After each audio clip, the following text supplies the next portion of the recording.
Hashem గారు Abraham గారితో చేసిన నిబంధనలోని సగభాగాన్ని మనం పరిశీలన చేయడం జరిగింది. దాన్ని బ్రిత్ బేన్హా బెత్తరిం అంటారు.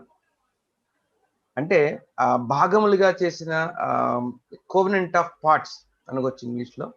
ఏదైతే జంతువులను లేదా పక్షులను కలిపి వాటిని హషేం గారు చెప్పిన విధానంలో అబ్రహాం గారు సగభాగాలుగా చేసి పెట్టారు. దాని అర్థం ఏంటి, ఆ భాగాలుగా చేయడం ఏంటి, ఆ 4 స్పీసీస్ 4 జంతువుల యొక్క అర్థం ఏంటి, అవి వేటిని సూచిస్తున్నాయి, ఏ రాజ్యాలను సూచిస్తున్నాయి, దాని ద్వారా అబ్రహాం గారికి హషేం గారు చెప్పిన విషయం ఏంటి, లేదు ఈ ప్రపంచం ఉన్న పరిస్థితిని ఆ భాగాల ద్వారా చూపిస్తూ దాన్ని సరిచేసే విధానంలో అబ్రహాం గారి నుంచి వచ్చే ఆ జనరేషన్ ఏదైతే ఉందో ఆ ఇజ్రాయిల్ యొక్క బాధ్యత ఏంటో ఆ రెండింటిని కూడా ముందుగానే అబ్రహాం గారితో ఆ నిబంధన ప్రకారంగా హషేం మాట్లాడుకున్న విషయం.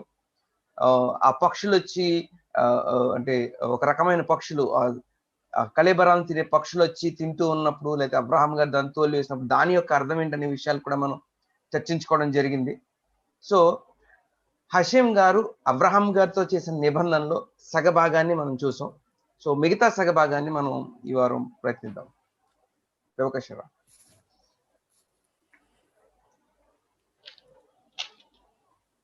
Yes, okay. Right, I think we go to verse number 12 after the cutting of the animals and then Abraham that drove away the bird, the bird of prey that came to eat them. We talked about this parable as Abraham to have the role of guarding the commandments of Hashem in the world and being the one who is responsible. And I think actually what we are about to see now is maybe what is the justification behind it? What is the merits, the special merits of Abraham and his descendants, and actually what is the merit of the Israeli nation to take upon their shoulders this very important role of being like a coordinator and interact with all the other nations, the empire, and to drive the rectification of the world. That's what we want to see, and it starts in verse number 12 with like a kind of a dark atmosphere, dark feeling, exile and frightening scene, and we have to speak what it means. Why is not everything go like straight, and Abraham has to leave and has to get a promise to go to exile and back and all of that. That's what we have to see and explain. అయితే మనం పోయిన వారం 11వ వచనం వరకు మనం చూడడం జరిగింది.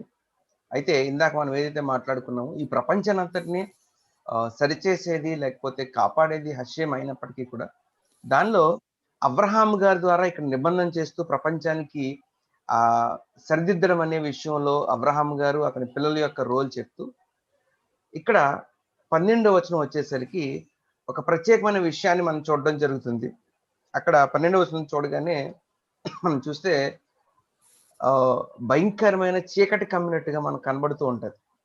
అంటే అబ్రహాం గారు లేకపోతే తన పిల్లలు అందరూ కూడా ఒక చెరకు వెళ్ళే విధానం లేదా ఒక బయటికి పంపించే విధానంలో, అంటే ఏదో అబ్రహాం గారు సింపుల్ గా నిబంధన చేసుకున్నారు, నిబంధన ప్రకారం ఆ కానాను దేశం వెళ్ళిపోయి స్థిరపడిపోయి నార్మల్ గా ఉంటారు అనేది కాకుండా దీనిలో ఒక విధమైన ప్రపంచ దేశాలతో చేయవలసిన కోఆర్డినేషన్ లేకపోతే వాళ్ళతో సత్సంబంధాలు లేకపోతే వారి మధ్య సంబంధ బాంధవ్యాలు పెంచడానికి చేసే విధానంలో వీరి చెరలకు వెళ్ళే విధానం విషయాల గురించి చెప్తూ అది ఒక డార్క్ ఫేజ్, అంటే ఇక్కడ చూస్తే భయంకరమైన చీకటిగా చెప్తున్నారు. అసలు దాని అర్థం ఏంటి, చీకటిగా ఎందుకు చూపిస్తున్నారు అనే విషయాన్ని మనం చూద్దాం 12వ వచనం నుంచి. בבקשה.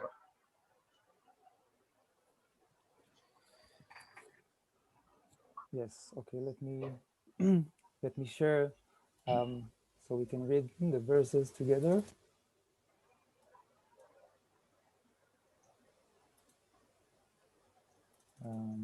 Yes, okay. So we are in verse 12.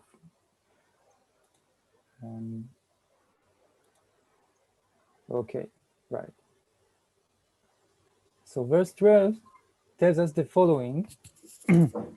Now the sun was ready to set, and a deep sleep fell upon Abram, and behold, a fright, a great darkness was falling upon him. Let's take another verse number 13. And he said to Abram, you shall surely know that your seed will be strangers in a land that is not theirs, and they will enslave them and oppress them for 400 years. Okay, so far we saw kind of a positive covenant with bringing offerings and like an official event, and suddenly something like something with a negativity, some kind of risky, frightening vision is displayed now, and we have to see what is this about. Why is it a must? Why we have to go through this phase? Why we cannot skip this phase that we call in our words we call it exile, being in exile, not the opposite of redemption, and this is related again to the interaction between the nations, the empire nations, and the people of Israel and the nation of Israel. That's what it takes in order to heal the world, right? In order to rectify the world, there must be a process that consists this not not too bright and optimistic part. అయితే 12వ వచనం 13వ వచనం మనం చూస్తే గనక 12వ వచనం ప్రొద్దుకుంకపోయినప్పుడు అబ్రామునకు గాఢనిద్ర పట్టెను, భయంకరమైన కటిక చీకటి అతని కమ్మగా, ఆయన నీ సంతతి వారు తమది కాని పరదేశమందు నివసించి ఆ దేశపు వారికి దాసులుగా ఉందురు, వారు 400 ఏండ్లు వీరిని శ్రమ పెట్టుదురు. అయితే ఇప్పటి వరకు మనం ఒక భాగాన్ని చూసాం కదా. మొదటి భాగాన్ని చూసినప్పుడు మొదటి భాగం అంతా కూడా చాలా సానుకూలంగా, చాలా పాజిటివ్గా ఉంది. ఓకే, మీరందరూ వెళ్ళి ప్రపంచాన్ని సరిదిద్దే పనిలో ఉంటారనేది ఉంది. కానీ రెండో భాగానికి వచ్చేసరికి సడన్ గా ఒక చీకటి లాంటి విషయం, ఒక ఇబ్బందికర విషయాన్ని మనం చూడడం జరుగుతుంది. ఏంటంటే ప్రతిసారి మనం విడుదల గురించి మాట్లాడుతూ ఉంటాం, ఇక్కడేమో బానిసత్వం గురించి మాట్లాడుతున్నారు. మీ పిల్లలందరూ ప్రపంచాన్ని రూల్ చేస్తారు లేదా ప్రపంచాన్ని సరిదిద్దుతారని మొదటి భాగంలో చూసాం. అయితే ఆ ప్రాసెస్ ఎలాగనేది ఇక్కడ మనకి చెప్పడం జరుగుతుంది. మీ పిల్లలందరూ తమది కాని పరదేశం దాసులుగా ఉంటారు అంటే ఆ ప్రపంచాన్ని రెక్టిఫై చేసే విధానంలో, ఆ ప్రపంచాన్ని సరిదిద్దే విధానంలో వారు బయటికి వెళ్ళి, లేదా అప్పుడు మనం మాట్లాడుకునే చెర అంటూ ఉంటాం కదా, విడుదల అనే విషయం కాకుండా బానిసత్వంతో మీరు ఉండాల్సి వస్తుంది. దాని ద్వారా మీరు ప్రపంచ దేశాలతో ఒక కోఆర్డినేషన్ అనేది మీరు చేయాల్సి వస్తుంది అని ఇక్కడ హషేం గారు అబ్రహాం గారితో చెప్పడం జరుగుతుంది. అవకాశాలు. Okay. Now, speaking about the Israeli nation and the other nations, we just start reading in the weekly Torah portion all the sins of this generation of the desert, right? So many sins and transgressions and lack of thankfulness to Hashem. So we know that the children of Israel are not angels. They are human beings. They sin. They are righteous people. They are sinners. But yet we want to see it in a different level. We want to see it in a level comparing the Israel as a whole, as a nation, and the other nations. So because we want to understand what is the merit of Israel to be the one that is guiding the others, that bringing the light of Hashem to other nations. So what is this merit? It's a very, very a strong dedication and giving all persons might and powers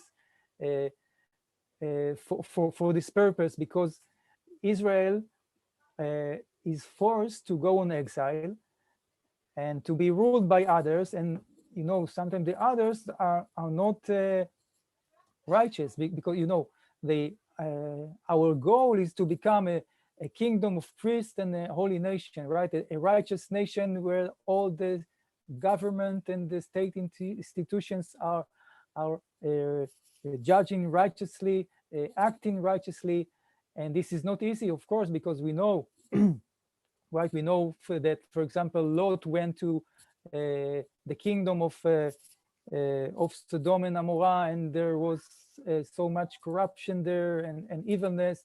And we know in Egypt there are wrong concepts, wrong beliefs, and we know all of that. So it's definitely a great risk that the nation of Israel has to go through.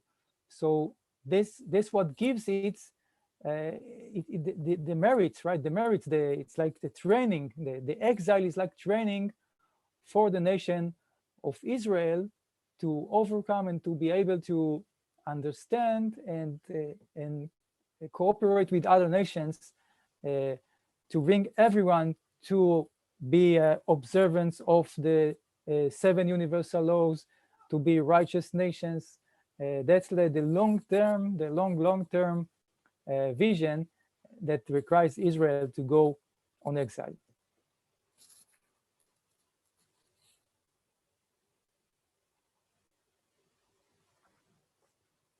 అయితే ఈ విషయాలు ఎందుకు జరుగుతున్నాయి, లేదా ఎందుకు Hashem గారు పంపిస్తున్నారు అన్నప్పుడు సింపుల్ గా మనం అర్థం చేసుకోవడానికి పెద్దలు ఏం చెప్పారంటే, ఇది యాక్చువల్గా ఏదో అప్పటికప్పటికి జరిగే విషయం కాదు, కానీ భవిష్యత్తు యొక్క ఆలోచనలో భవిష్యత్తు యొక్క జరగబోయే విషయాన్ని ఏ విధంగా దాన్ని తీసుకురావాలి, లేదా ప్రపంచ దేశాల మధ్య కోఆర్డినేషన్ అనేది ఏ విధంగా తీసుకురావాలి అనే విషయంలో భవిష్యత్తు ప్రణాళికని హషేం గారు ఆల్రెడీ చెప్పడం జరుగుతుంది.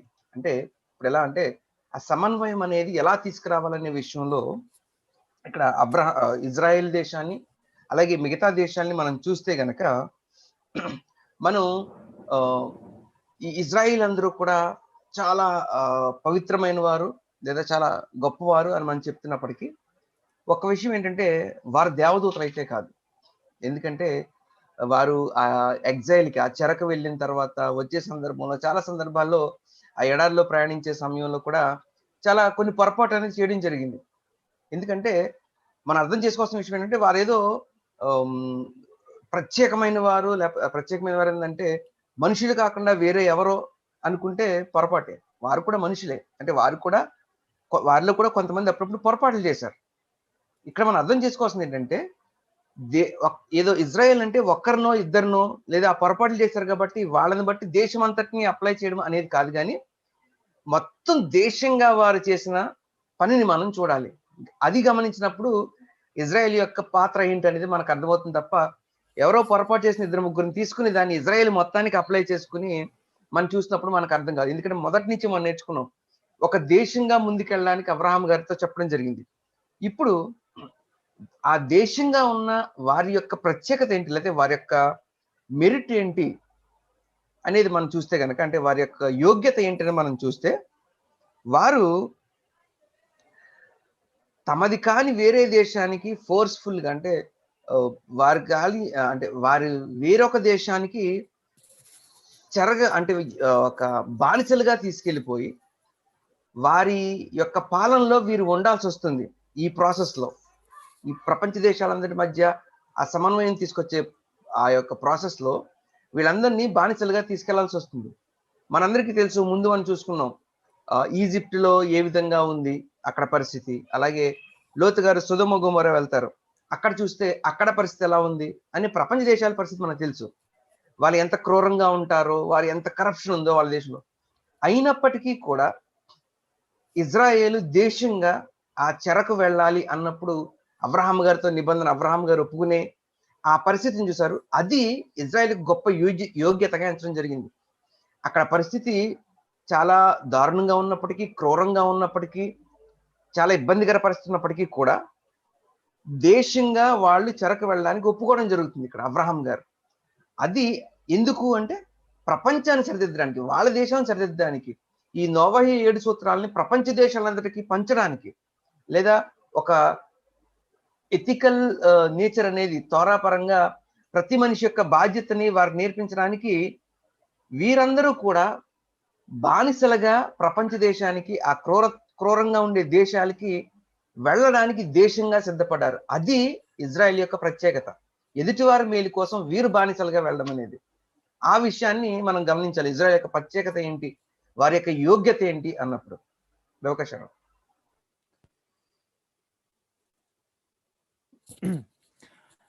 Right. Okay, we talked about the long past history and the problems that we find among some nations. But even in our modern times, just to give some examples,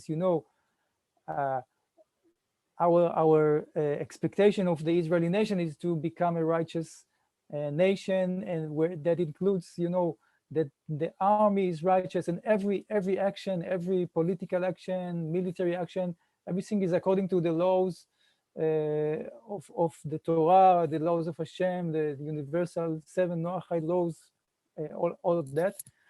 And when we look at our modern times, we see many corruptions or many problematic situations among other nations. We see, for example, that some countries that are having hatred towards Israel, and on all kind of different paths, supporting the terror against Israel. Right? It's that something that is visual nowadays, right? We see it relevant for our days, and we see even before that, we see that Iraq, the state of Iraq invaded Kuwait, the state of Kuwait. So all the many nations that's supposed to be moral, ethical nations, they were against it and try to act against it, and try to bring the peace and the justice to help them.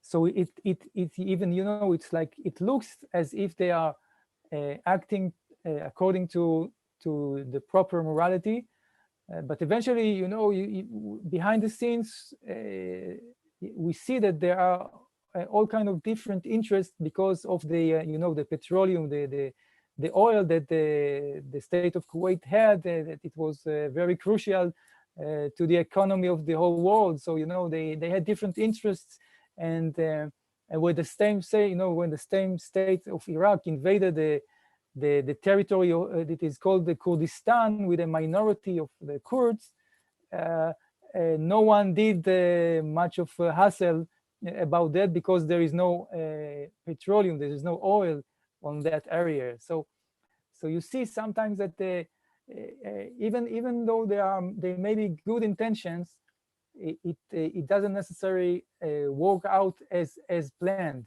Many revolutions that happen during the history are like that. They came with good human intentions, but it's almost impossible to avoid the evil inclination and other all kind of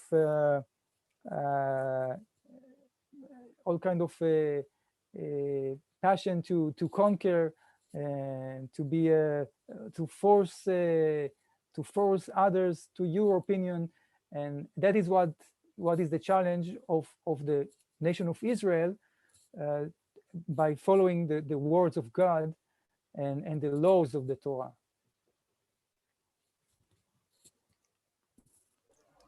అయితే మనం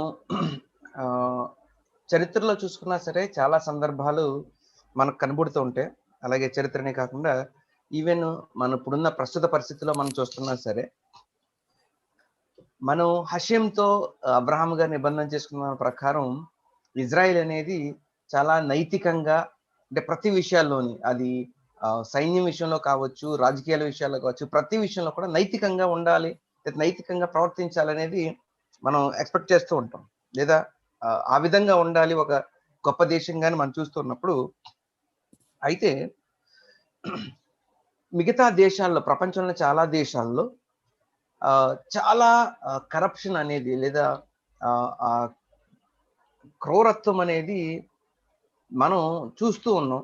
అంటే ఆ అవినీతితో నిండిపోయిన ఆ దేశాల్లో, for example కొన్ని దేశాలు, లేదా మనం ఈ మధ్య రీసెంట్ గా కూడా నేర్చుకున్నాం, ఇజ్రాయెల్కి ఎగెనిస్ట్ గా, ఇజ్రాయెల్కి వ్యతిరేకంగా ఏ దేశాలన్నీ ప్రవర్తిస్తూ ఉన్నాయో. వారిలో ఇజ్రాయెల్ ఎంత వాళ్ళకి బానిసత్వంతో వెళ్ళి వారికి పనిచేసినప్పటికీ, లేదా వారు ఎంత నైతికంగా ప్రవర్తించినప్పటికీ కూడా, వారందరూ కూడా ఒక విధమైన కోపాన్ని ఇజ్రాయెల్ దేశం మీద చూపిస్తున్నప్పటికీ కూడా, ఇంకా చెప్పాలంటే వారు ఎస్పెషల్లీ ఇరాన్ కానీ కొన్ని దేశాలను తీసుకుంటే, వారు ఎంతో క్రూరంగా ఇజ్రాయెల్ మీద ప్రవర్తించడం జరుగుతుంది. ఇంకా చెప్పాలంటే వారు అన్ని చేస్తున్నప్పటికీ కూడా, అన్ని పనులు, అంటే చివరికి ఏ విధంగా అంటే వారి దేశంలో ఉన్న వారి సొంత ప్రజలైన కొంతమందిని దాడి చేసి వారు నిర్మూలన చేసేసినప్పటికీ, వారి సొంత ప్రజలను నిర్మూలన చేసినప్పటికీ కూడా, ప్రపంచ దేశంలో ఉన్న ఏ దేశము కూడా వారికి ఎదురు మాట్లాడే పరిస్థితి లేదు. ఎందుకంటే వాళ్ళ దగ్గర ఈ ఆయిల్ సోర్స్ ఉండడం వల్ల, ఈ ఆయిల్ సోర్స్ అనేది ప్రపంచ దేశానికి ప్రస్తుతానికి కావాలి కాబట్టి, వారు అంత అవినీతి పరంగా ప్రవర్తిస్తున్నప్పటికీ, అంత క్రూరత్వంగా ప్రవర్తిస్తున్నప్పటికీ వారికి ఎదురు తిరిగే పరిస్థితి లేదు. ఇప్పుడు అటువంటి సందర్భంలో ఇజ్రాయెల్కి వచ్చేసరికి, ఇజ్రాయెల్ యొక్క ఛాలెంజ్ ఏంటంటే, అటువంటి పరిస్థితుల్లో అంత ఇబ్బంది పెడుతున్నప్పటికీ కూడా, అంత అవినీతిగా ప్రవర్తిస్తూ ఇజ్రాయెల్ మీద శత్రుత్వంతో ఉన్నప్పటికీ కూడా, వారు హషేం చెప్పిన విధానం ప్రకారం ఏ విధంగా దాన్ని డీల్ చేయాలి, ఏ విధంగా దాన్ని వారు తిరిగి మరలా ఒక శాంతియుతమైన వాతావరణాన్ని తీసుకురావాలి, లేదా వారిలో ఉన్న ఆ యొక్క హేట్రెడ్, లేదా ఆ యొక్క కోపాన్ని, లేదా ఆ శత్రుత్వాన్ని ఏ విధంగా అంతం చేయాలి, అది తోరా పరంగా హషేం చెప్పిన విధానాల పరంగా అనేది ఇజ్రాయెల్కి ఉన్న ఒక గొప్ప ఛాలెంజ్. చరిత్ర అప్పటి నుంచి ఇప్పటి వరకు కూడా ఆ ఛాలెంజ్ అనేది ఇజ్రాయెల్ ఎదుర్కొంటూనే ఉంది. Lokeshwaram.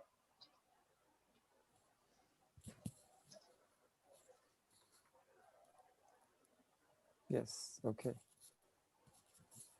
Right. So we find a lot of such similar cases during the history of the world. You know, the French Revolution had a great values behind it, freedom and friendship, brotherhood, and justice. But again, what become out of it is like that in several years they find themselves like conquering others and spilling a lot of blood for their colonialistic inspirations, and it didn't work out in a righteous way, and that's what we see. So there are good intentions, and there are, as we mentioned, each nation has a valuable treasure that is definitely righteous and ethical and morally interested to interact with, and that is the reason that Israel has to go and like collect and come in contact with all these nations and learning what each one of them has to teach, taking the positive side of each one of them, and in this way they will be able to appreciate the fact that they are sitting dwelling on the land, right, settling down the land without when you look around the world, most of the countries, the nations, it just happen to be like a kind of a demographic circumstances that cause a nation to raise, to be established. It's just the territory and the language and the soil, the cultivation, all of that. And here we see something very, very it's artificial. It's by free intention of Abraham to build a new nation, and that's what God tells Abraham. Ger, the word ger is like an alien resident. You will be a ger. You will be a alien in the land of others. So your children will know how to appreciate when the redemption come, and they will get back to sit on their own land. That's like another important lesson to learn in exile. ఇక్కడ మనం చూస్తే మిగతా దేశాల్లో మనం అనుకున్నప్పటికంటే వారు చాలా క్రూరంగా అవినీతితో ఉన్నప్పటికీ కూడా అక్కడ కూడా కొంత నీతి అనేది ఒక మంచి ఉద్దేశం నుండి కొంతమందికి ఉన్నప్పటికీ కూడా మిగతా వారి యొక్క ఫోర్స్ కానీ లేకపోతే ఆ ఈవిల్ ఇంక్లేషన్ యొక్క ఎజ్జరహర యొక్క పరిస్థితి దానివల్ల ఆ ఫోర్స్ఫుల్గా వారు కరప్షన్ అనేది చేస్తూ ఉంటారు, లేకపోతే జరుగుతూ ఉంటుంది ప్రపంచంలో. ఇప్పుడు అటువంటి వాటిని ఎదిరించడానికి చరిత్రలో చూస్తే చాలా ఉద్యమాలు జరిగినాయి. ఉదాహరణకి ఫ్రెంచ్ రెవల్యూషన్ అని తీసుకుంటే ఒక గొప్ప ఉద్యమంతో, అంటే గొప్ప ఉద్యమాలు అంటే ఫ్రీడమ్, అంటే ప్రతి ఒక్కరికి స్వేచ్ఛ అనేది ఇవ్వాలని, లేకపోతే సహోదర భావం కలిగించాలని, అలాగా ఒక గొప్ప వాల్యూస్తో ఫ్రెంచ్ రెవల్యూషన్ అనేది ప్రారంభమైనప్పటికీ కూడా చివరికి అది క్రమేపీ కొన్ని సంవత్సరాలకు వచ్చేసరికి తిరిగి మరలా ఒక దేశం మీద ఒక దేశం దాడి చేయడం, లేకపోతే ఎవరి జాతి పట్టే వాళ్ళు ఒక వివిధ జాతులుగా విడిపోవడం, తిరిగి మళ్ళీ ఎవరికి వారు అనే విధానంగా విడిపోవడం జరిగింది. అంటే ఒక గొప్ప ఉద్దేశంతో చాలా ఉద్యమాలు ప్రారంభమైనప్పటికీ కూడా చివరికి వచ్చేసరికి తిరిగి మరలా అవి ఫెయిల్ అవడమే జరిగింది చరిత్రలో. అంటే ఇప్పుడు హషేం గారు లేకపోతే అబ్రహాం గారితో చేస్తున్న నిబంధన ప్రకారం అబ్రహాం గారు చేయాల్సిన పని ఏం చెప్తున్నారంటే, ఇటువంటి పరిస్థితుల్లో దేశాలలో ఉన్న ప్రతి దేశంలో కూడా మనం ముందు కూడా చూసాం, ముందు క్లాసుల్లో ఈజిప్ట్ లో కూడా ఒక విధమైన జ్ఞానం లేదా ఒక విధమైన ఎథికల్ వాల్యూస్ ఉన్నాయి, నైతిక విలువలు ఉన్నాయి. అలాగే వేరే దేశాల్లో కూడా ఉన్నాయి. అయితే వారందరూ కూడా విడివిడిగా ఉండడం జరిగింది అక్కడక్కడ కొన్ని విషయాలతో. ఇజ్రాయిల్ యొక్క బాధ్యత ఏం చెప్తారంటే, ఈ చర్ల మూలంగా వారందరి దగ్గరికి వెళ్ళినప్పుడు వారందరినీ ఎప్పుడైతే కలిసి వాళ్ళ దగ్గర ఉన్న మంచి అంతటిని వీళ్ళు గ్రాస్ప్ చేసుకుంటూ ఉంటారు, వాళ్ళ దగ్గర ఉన్న విలువలన్నింటినీ లేదా వాళ్ళ యొక్క మెరిట్స్ ఏమున్నాయి అనే దాన్ని ఎప్పుడైతే వీరు గమనించి కలెక్ట్ చేస్తారో అవన్నిటినీ కలిపి ఒక కలెక్టివ్ గా ఇజ్రాయెల్ దేశం అనేది ప్రతి ఒక్కరి మధ్య సామరస్యం అనేది తీసుకురావాలి అనేది ఇజ్రాయెల్కి హషేం గారు ఇచ్చిన బాధ్యత. అంటే వారు ఎప్పుడైతే వెళ్తారో, ఇక్కడ ఇంకొక గొప్ప విషయం ఏంటంటే, వీరు ఇజ్రాయిల్ వేరే ప్రాంతాలకు వెళ్ళినప్పుడు లేదా వారు చెరగా వెళ్ళినప్పుడు అక్కడికి వెళ్ళి మరలా అక్కడున్న పరిస్థితుల్లో ఒక గొప్ప దేశాన్ని, గొప్ప సమాజాన్ని కట్టి ఒక దేశంగా వాళ్ళ మధ్యలో స్థిరపడిపోవాలా అంటే మళ్ళీ అది కాదు. అందుకని దాన్ని గుర్తు చేస్తూ ముందుగానే వాగ్దానం ఇచ్చేటప్పుడు హషీం గారు చెప్పే విషయం ఏంటంటే మనం 13 వచ్చేసినప్పుడు నీ సంతతి వారు తమది కాని పరదేశమందు బానిసలుగా వెళ్తారు, లేదా అక్కడ వాళ్ళు చేయాల్సిన పని ఉంది తమది కాని పరదేశంలో అనడంలో ఉద్దేశం ఏంటంటే, మీరు అక్కడికి వెళ్ళి అక్కడేదో దేశాన్ని ఎత్తికలుగా ఉండే దేశాన్ని కట్టేసి మీరు అక్కడ స్థిరపడిపోవడం కాదు. మీరు అక్కడికి వెళ్ళి అక్కడున్న పరిస్థితుల్లో ఉన్న మంచిని ఎప్రిషియేట్ చేస్తూ, లేదా ఆ విషయాలన్నీ గమనిస్తూ తిరిగి మళ్ళా అక్కడ మీరు చేయాల్సిన పని చేసి తిరిగి మరలా మీకు ఏదైతే దేశం అనేది ఉందో అక్కడికి వచ్చేయాలి. ఎందుకంటే మీరు అక్కడ పరదేశులు మాత్రమే. జస్ట్ మీరు అక్కడికి వెళ్ళి మీరు చేయాల్సిన పని చేసి తిరిగి రావడం మాత్రమే అనే ఒక గొప్ప నిబంధనలోని ఒక రూల్ కూడా హషీం గారు ఇక్కడ చెప్పడం జరుగుతుంది. మీరు తమది గాని పరదేశులుగా వెళ్తారు అనే విషయాన్ని బట్టి. కాబట్టి వారందరూ కూడా తిరిగి మరలా మీరు చేయాల్సిన పని చేసి మీరు మీ దేశానికి రావాల్సిందే అనే విషయాన్ని కూడా ఇక్కడ చెప్పడం జరుగుతుంది. Okay, perhaps before stopping for questions, let's just make it less theoretical. Let's just take, for example, and compare the nation of India and the nation of Israel, just so we will have some more insights about that. Well, you know, I first of all, I think, you know, maybe one of the best places for the peaceful places for Jews to be in exile is in India. You know, there were Jews in the area of Mumbai and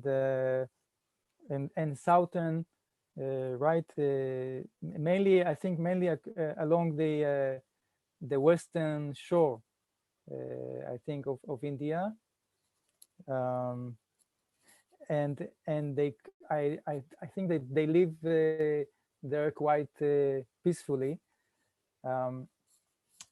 But what I want to say is that, you know, if I'm taking India as an example, that there are great spiritual achievements that can be learned from the treasures found in India, like from the Buddhist doctrines and from the Hinduist belief. You know, that meditation is something that you don't find in Judaism, but it's something that can be very fruitful for one's morality, right? Meditation and the humbleness and you know, humility of a believer, whether it's Buddhist or Hinduist. There are valuable treasures. There are sparks to collect if you're looking at the spiritual realm that is found in India. Okay, but you know, on the other hand, you don't find well, you find the Buddhism, you find it on some additional countries, but if for the Hinduism, you don't find that it impacts the whole world, and it doesn't you know, it doesn't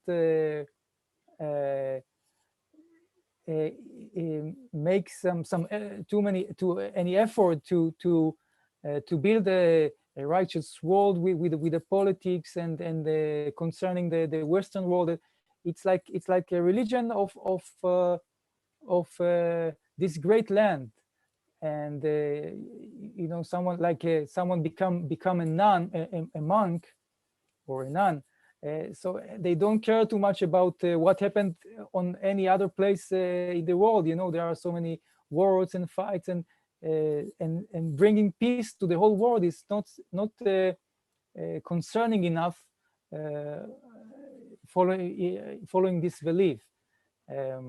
Okay, right? So there is, of course, there is a influence and impact of Hinduism and Buddhism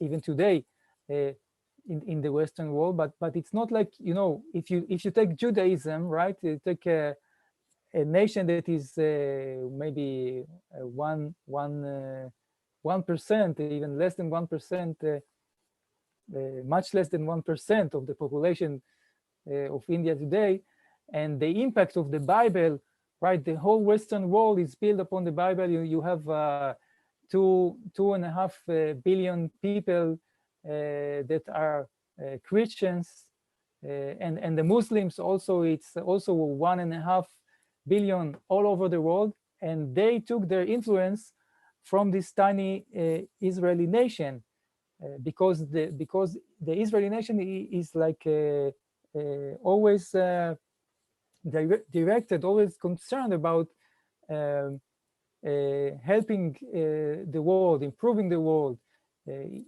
Of course, it's not every time it is possible. Not every effort is successful. There are failures, but just to compare. So if you compare Israel, it's like India. It's like India has like a consul office in other countries. So they send representatives, right? They send ambassadors to other countries, and you can think of Israel as like the whole nation is a nation of ambassadors, because the whole nation went to exile, right? They went to all the nations, the countries in Europe, in America, in the everywhere, almost everywhere on the globe, right? So it's like a nation of foreign ministry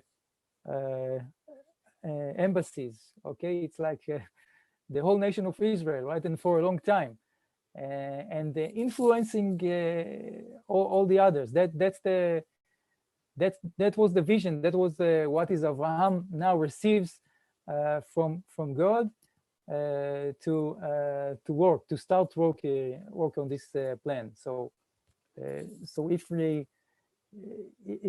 we see this insight, it will help us to understand the flow and the idea behind this interaction, and the role of Israel, that is now being told to Abraham. It's like God gives Abraham the summary of the plan for the whole history.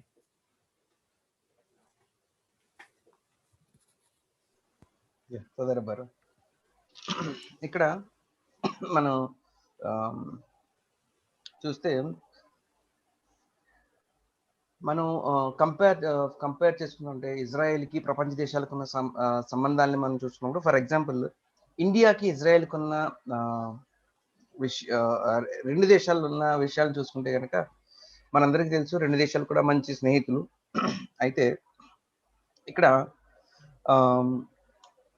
ప్రపంచ దేశాల్లో Israel చెదిరిపోయినప్పుడు చాలా కొద్ది దేశాలు మాత్రమే వారికి సరైన విధానంలో ఆతిథ్యం ఇవ్వడం జరిగింది, లేకపోతే వాళ్ళని యాక్సెప్ట్ చేయడం జరిగింది. అటువంటి దేశాల్లో ఒక పెద్ద దేశంగా లేకపోతే ఒక గొప్ప దేశంగా ఇండియా అని చెప్పొచ్చు. ఎందుకంటే వారు చెదిరిపోయినప్పుడు ఇండియా వచ్చిన వారిని చాలా సాదరంగా ఆహ్వానించడం జరిగింది. ఇండియా వారికి ఆతిథ్యం ఇవ్వడం జరిగింది.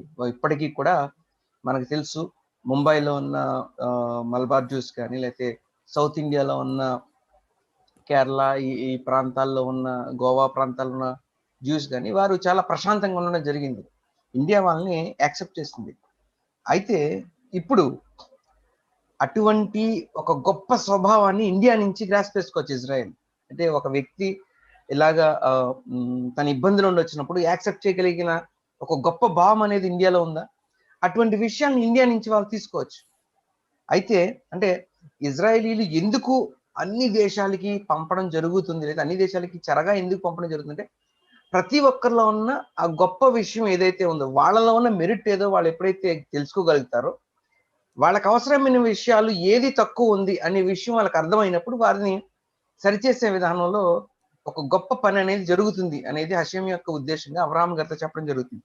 ఇప్పుడు ఇండియాలో మనం చూసుకుంటే బుద్ధిజం చూడొచ్చు, బుద్ధిజంలో చాలా సాత్వికంగా ఉంటారు వారు. అంటే సాత్వికం అనే విషయాలు కొన్ని విషయాల్లో మెరిట్ ఉన్నట్టుగా దాన్ని గమనించవచ్చు. అలాగే హిందూయిజం చూసుకున్నప్పుడు హిందూయిజంలో కూడా వారు మనసుని కంట్రోల్ చేసుకోవడానికి మెడిటేషన్ అనే విషయాలు చేస్తూ ఉంటారు. సో ఇటువంటి కొన్ని కొన్ని స్పార్క్స్ అంటే వారిలో ఉన్న ఒక రకమైన మంచి లేకపోతే ఒక వాళ్ళలో ఉన్న గొప్ప విలువ ఉంది. దాన్ని ఎప్పుడైతే గమనిస్తారో వీళ్ళు ప్రపంచ దేశాల్లో కన్నప్పుడు వెళ్ళినప్పుడు, అప్పుడు వారితో కోఆర్డినేషన్ లేదా సమన్వయం ఏ విధంగా తీసుకురావచ్చనే ఆ నాలెడ్జ్ అంతా ఇజ్రాయెల్కి రావడం జరుగుతుంది.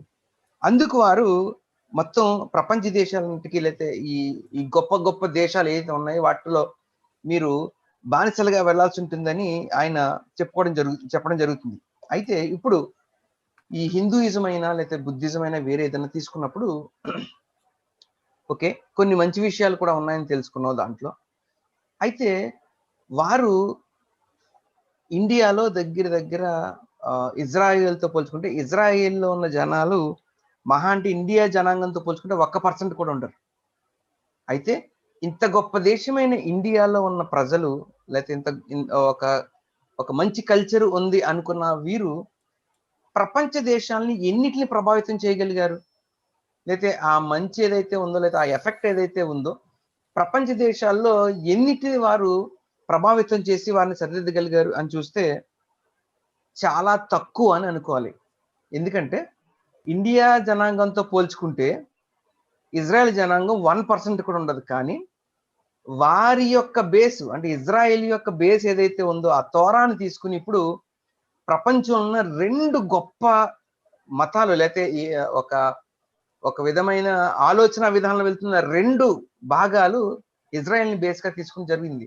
ఉదాహరణకి ఒకటి దగ్గర 2.5 మిలియన్స్ క్రిస్టియన్స్ అలాగే 1.5 మిలియన్ ఇస్లాం కూడా వారందరికీ అంటే అంతమందిని ప్రపంచంలో 2 గొప్ప గ్రూపుల్ని అతి తక్కువ దేశమైన చిన్న ఇజ్రాయెల్ ప్రభావితం చేయడం జరిగింది. అలాగనే మిగతా దేశాల్లో కూడా కొన్ని ఎథికల్ వాల్యూస్ లేకపోతే కొన్ని స్పార్క్స్ అనేది వాళ్ళ గొప్పతనం ఉన్నప్పటికీ కూడా వారు ప్రపంచ దేశాన్ని అంతగా ప్రభావితం చేయలేకపోయారు.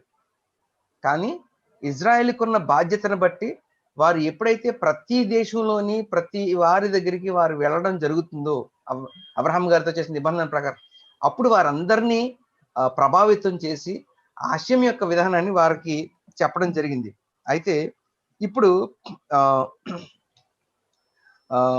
మనం చూస్తే మన ఇండియాలో ఇజ్రాయెల్ యొక్క అధికారికంగా ఏమంటే ఫారెన్ మినిస్టర్స్ది ఒక ఆఫీస్ ఉంటుంది ఇండియాలో.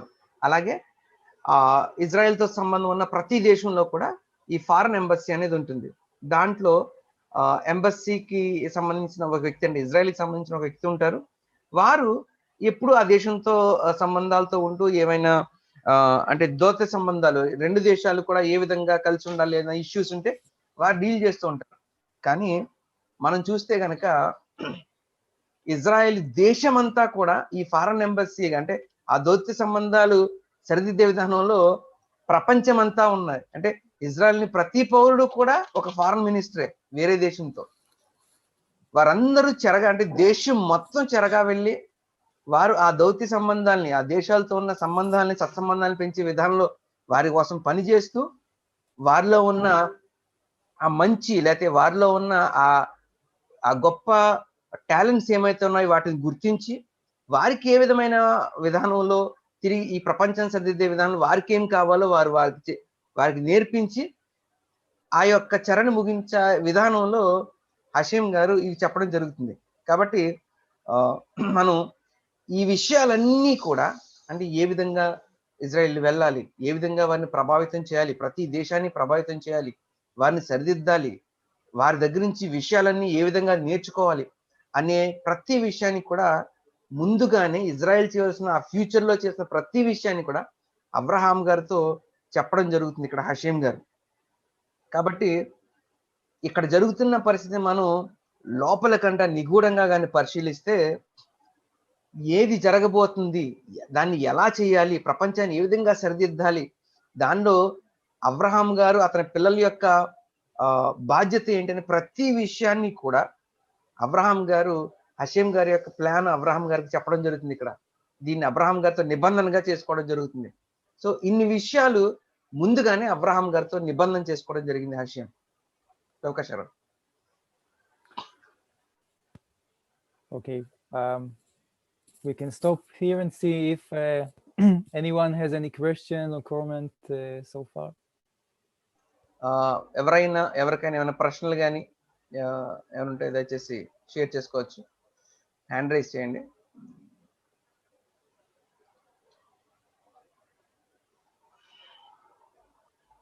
మనం నేర్చుకున్న విషయాలు ఏమైనా డౌట్స్ ఉంటుంది. Right, Jacobi sir. Shalom, bro.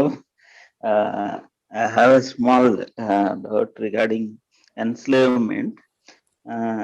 In the before classes, during the time of Noah and his sons, Ham is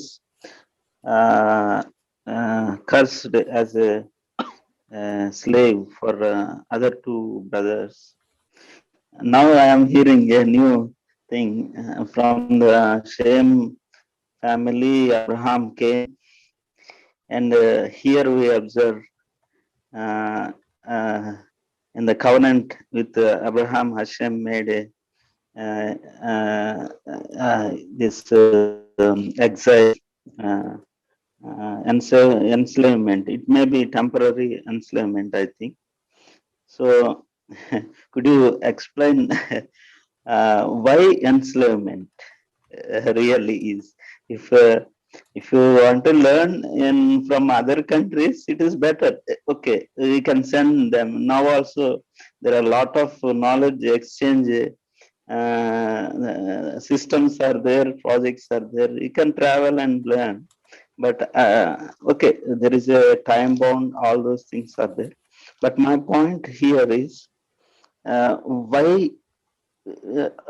this enslavement is, because in India already some untouchable slaves are here in India.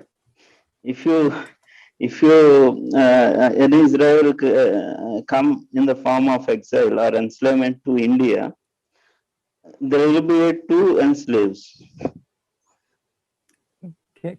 Can you so what I didn't hear just the last sentence you said.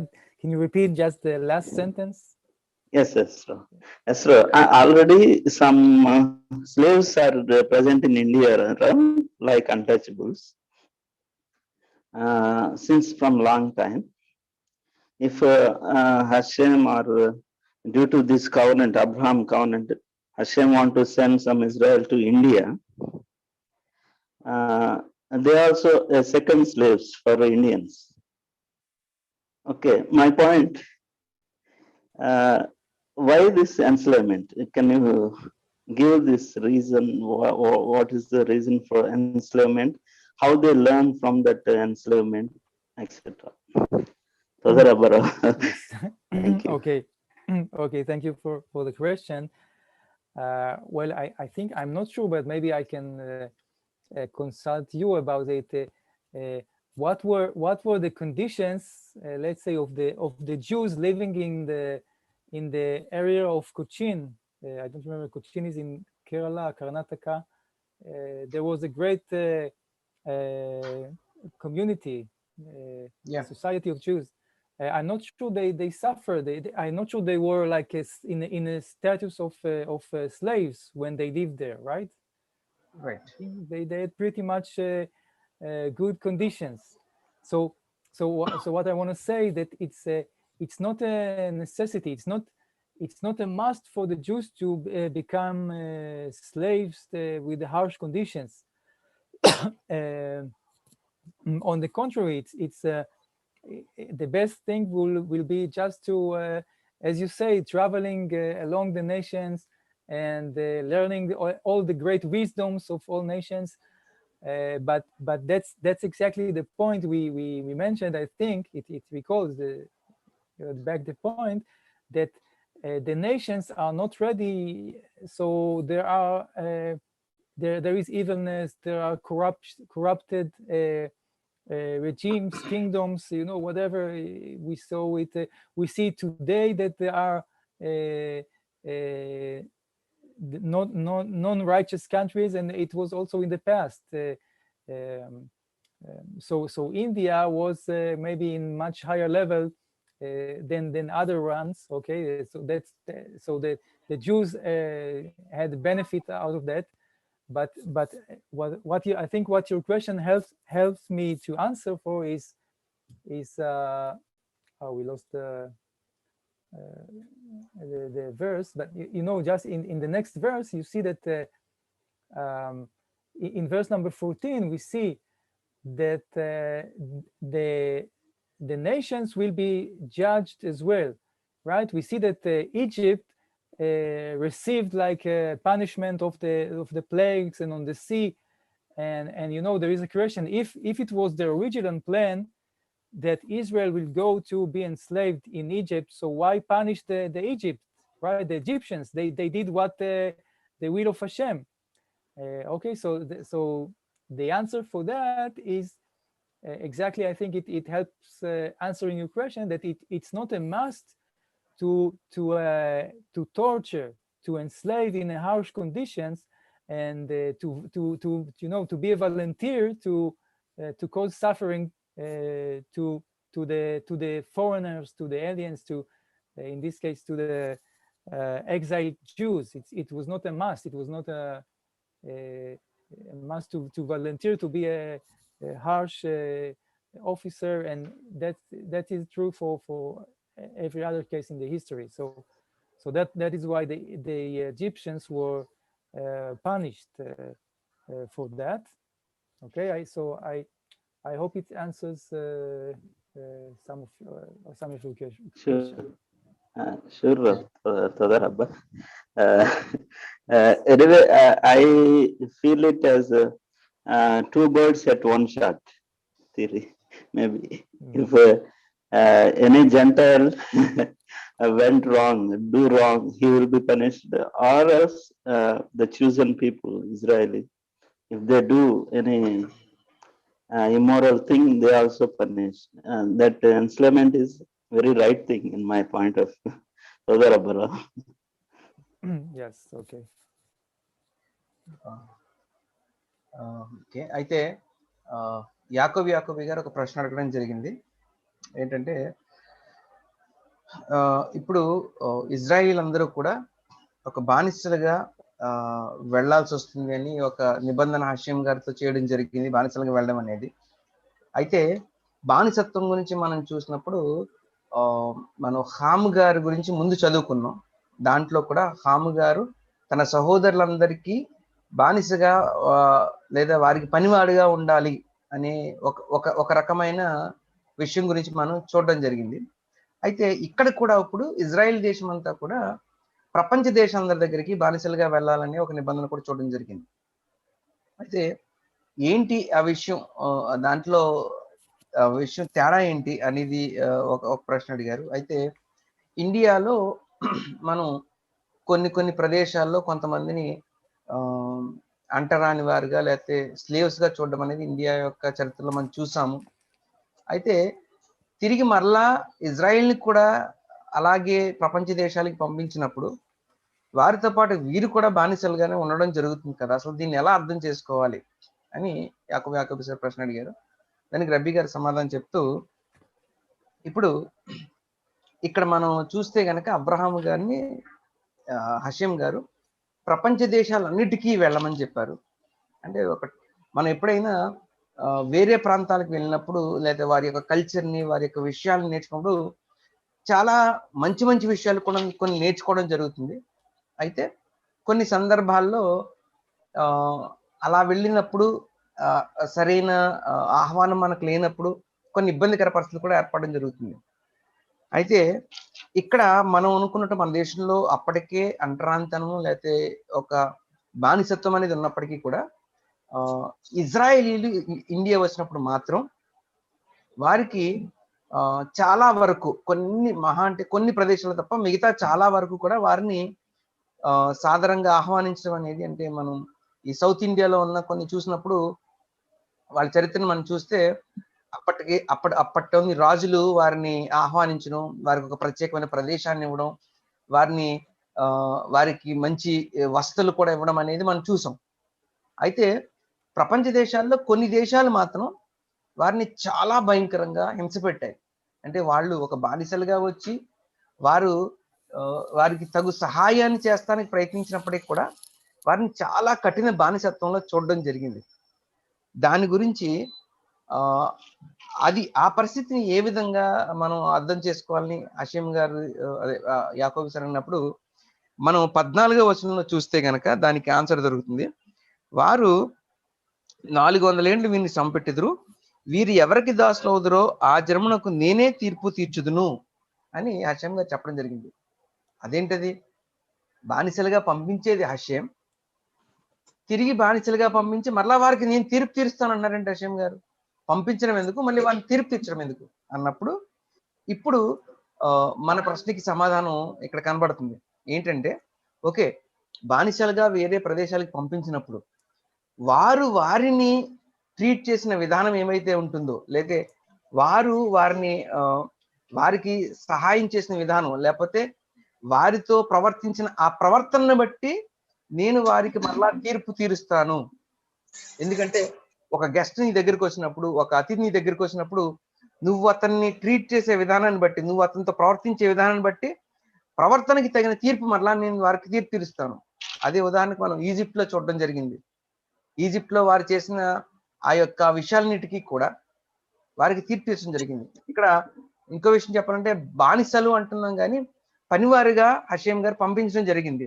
So వారు help చేసినప్పుడు, వారికి పని చేసినప్పుడు వారితో ప్రవర్తించిన తీరును బట్టి వారందరికీ కూడా తిరిగి మరలా హషీం గారు న్యాయం చేయడం జరుగుతుంది. సో ఆ చేయడం కూడా జరిగింది. మనం ఆ చరిత్రలో కూడా చూసాం. ఓకే, మోహన్ గారు సార్ చెప్పండి. Shalom sir. Shalom sir. Sir అదే సార్ ఇప్పుడు యాకోబు సార్ అడిగిన ప్రశ్నలో సగం ఆన్సర్ వచ్చింది. రెండోది ఏంటంటే, అసలు చెరకి వెళ్ళాల్సిన అవసరం ఏంటంటే, ఇప్పుడు అక్కడి నుంచి నేర్చుకోవాలనుకున్నప్పుడు చెరకే పంపించాలని ఎందుకు సంకల్పించారు? అసలు జనరేషన్ లో అసలు మన అబ్రహాం గారికి ఇంకా పిల్లలే పుట్టలేని సందర్భంలో చెరకి వెళ్ళిపోతారు. చెరకి వెళ్ళిన తర్వాత అక్కడ కొన్ని విషయాలు గ్యాదర్ చేస్తారు. లైక్ ఇండియాలో సాధారణంగా ఆహ్వానించడం అని, యోగాని, ఇలాంటి మంచి విషయాలు నేర్చుకుంటారు అనేటప్పటికీ వీళ్ళ ఐగుప్తులు మనం చూసినప్పుడు చాలా బానిసత్వం వహించారు. తర్వాత పిరమిడ్స్ కానీ ఇవి కానీ కట్టడంలో అంటే టెక్నాలజీ పరంగా వీళ్ళు అక్కడ డెవలప్ చేసినట్టు కనబడుతుంది. కానీ అక్కడ నుంచి గ్యాదర్ చేసుకున్న విషయాలు అనేది గత క్లాస్ లో మనం ఐగుప్తు చెరకు వెళ్ళినప్పుడు ఏం నేర్చుకున్నారు అనే విషయాలు తెలుసుకున్నాం. బట్ ఇప్పుడు ఎట్ ప్రెసెంట్ ప్రపంచం అంతా కూడా ఇస్రాయేల్ నుంచి టెక్నాలజీ పరంగానే ఆశిస్తుందే తప్ప ఆధ్యాత్మిక అంటే తిక్కున్ హోలం అనేది ఎలా మొదలవుద్ది, దీన్ని ఎలా తీసుకోవాలి అంటే, ఇప్పుడు కరోనా వైరస్ కి మాస్క్ తీస్తారు ఇజ్రాయెల్, చాలా గ్రేట్. అది మన దేశాలు చేయలేకపోతున్నాయి. అలాగే టెక్నాలజీ పరంగా ఐరన్ డోమ్ ప్రకారం టెక్నాలజీ పరంగా ఇది అంతా కూడా ప్రపంచ దేశాలు ఇజ్రాయెల్ దగ్గర నుంచి నేర్చుకుంటుంది లేదా ఆశపడుతుంది. ఏంటంటే, ఒక టెక్నాలజీ పరంగా వాళ్ళు గ్రేట్, అక్కడ నుంచి మనం కొంత గ్యాదర్ చేసుకోవాలి. మరి తిక్కున్ హోలంలో భాగంగా వీళ్ళు ఎప్పుడు అవోదజరాలోంచి బయటకు వస్తారు, ఈ స్థితిని ఎప్పుడు నేర్పిస్తారు అంటే ప్రపంచ దేశానికి? అంటే దానిలో భాగంగా ఇలా మనం కొంత నోవా హెడ్స్ అని ఇలాగా చేయడం జరుగుతుంది. అదొక భాగం. దాంట్లో కొంత వర్క్ అనేది జరుగుతుంది ఈ ఫ్యూ ఇయర్స్ లో. బట్ ప్రపంచానికి నాట్ ఒక ఇండియాలో లేదా క్రైస్తవుల్ని, హిందువులు అనేది ఏంటంటే, ఇది అమెరికన్ దేవుడు, ఇంగ్లీష్ వాళ్ళ దేవుడు అన్నట్టే పరిచయం చేసుకున్నారు. అలాగే అర్థం అవుతుంది తప్ప అసలు ఇశ్రాయేలీల దేవుడు అబ్రహాం, ఇస్సాకు, యాకోబు దేవుడు, మనం చేసే అమిదాలో కూడా ఫస్ట్ బ్లెస్సింగ్ పితర్ల దేవుడు అని చెప్పి చేస్తాం. బట్ ఆ విషయాన్ని కూడా ఇంకా ప్రపంచం గ్రహించలేదు. ఇది ఎప్పుడు జరుగుతుంది?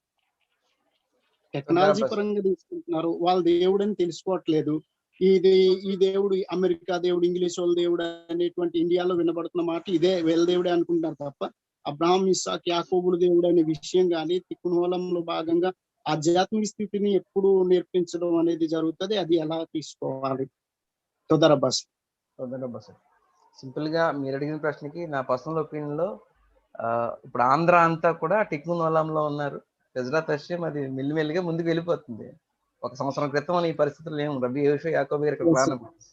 రైట్, అదే సార్ ఓకే సార్. ఇప్పుడు మీ ప్రశ్న మనం అడిగిందండి, అంటే అది ఎప్పుడు ఉధృతం అవుతుంది అనేది మీ ప్రశ్న. అదే sir. Right. Rao, brother Mohan is asking that, okay, Israel people gone to exile to different kingdoms. Maybe in few countries they welcomed and they gave a good response to all these Israelites, like India. But in other countries, as we discussed in Egypt and all other countries, they had a very horrible position. But why Hashem selected the process of slavery to rectify the world? And the thing is, as you previously explained, that they gone to Egypt and they learned some technological things and all other things. But if we check the Torah, there is no any mention that what kind of knowledge they gain from other countries. Always it is like they are spreading the good things, or maybe in the present world also.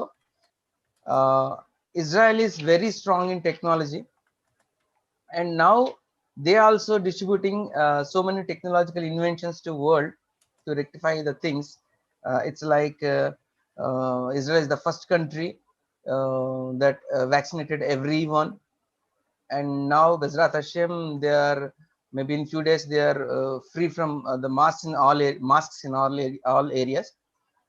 So they are giving a technological example to the world. But as in the process of tikkun olam, maybe Mohan gar, in the sense, when this kind of example, when this kind of movement will run to entire world for the tikkun olam, means the spiritual correctness. Okay, now it is started very lightly, maybe the whole India, in Andhra, that is also for few Telugu people this is running, means the tikkun olam process is running by the Brithwala and everything. When it will come as it like a great example to the world, like without masks, a single country without masks, like that, when they will start the work, when it will come, when the tikkun olam process will come to the entire world, maybe all the times they observe that they gone to other countries, they taught everything, but there is no an example that they learned the things from that countries, wherever they go. Yeah. Okay. How we can understand that? Okay, they found something from other countries. There is no example in the Torah, and now also there is no any kind of example is there in the present era. Please. Okay, I see. Yes. Okay, it's a great and very wide question. We can give several different answers for these topics. Well, okay, let's start with a question about examples, how Israel learned from the nations, right? You know what? We can even start with the Moshe Rabbeinu. You know,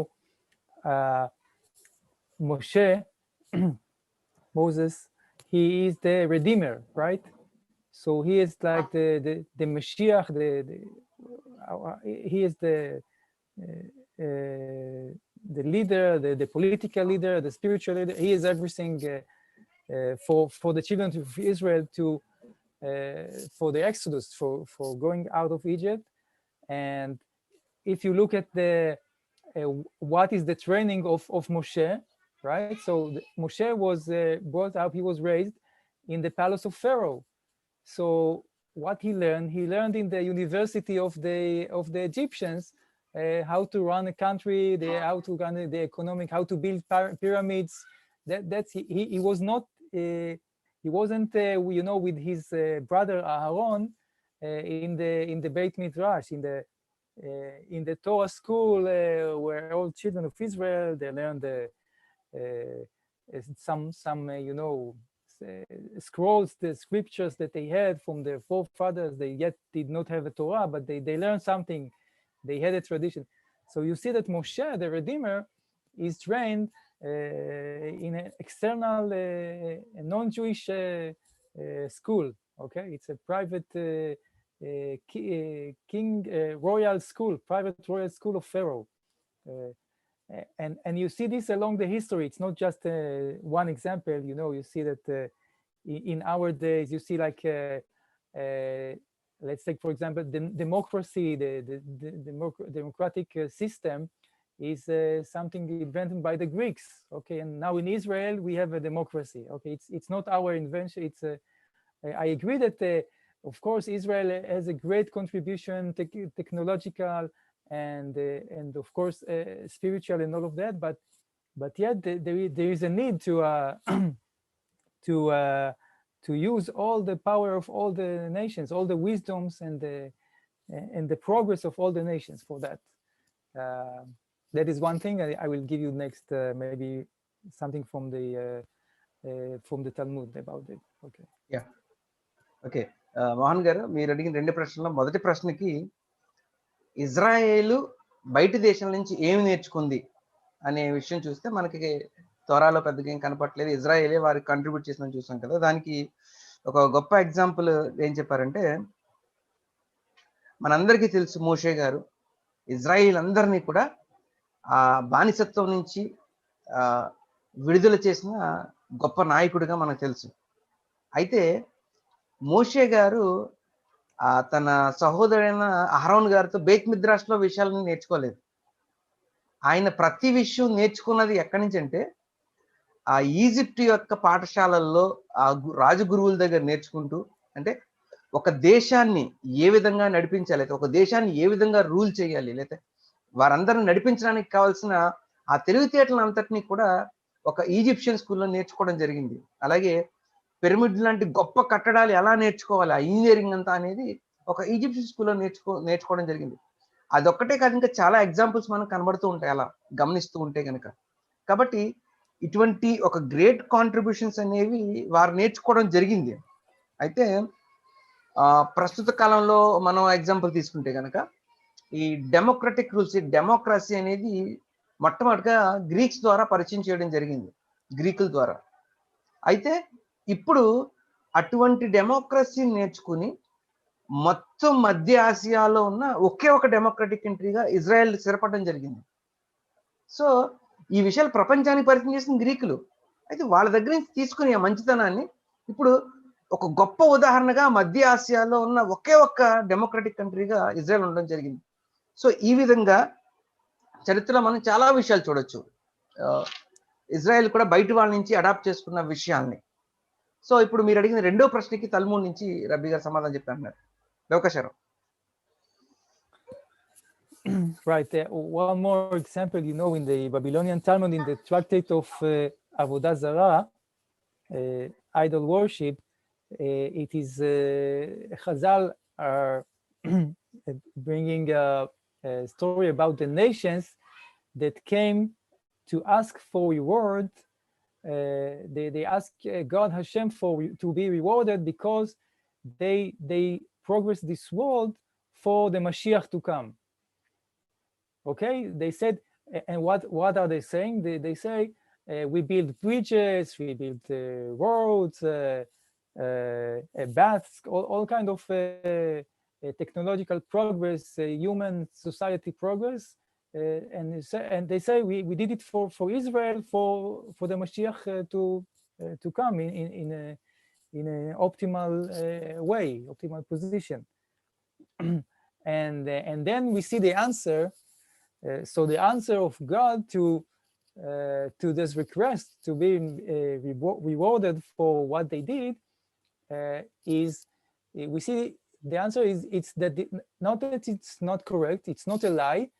They truly contributed a lot of technological progress and achievements, so it will be much easier for Mashiach to come.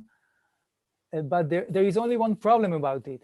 The problem about it is that like they forget about they kind of forgot about the part of doing it for Israel and mainly use it for their own interests mainly. I mean, you know, you see, if you see what I mean, that I mean,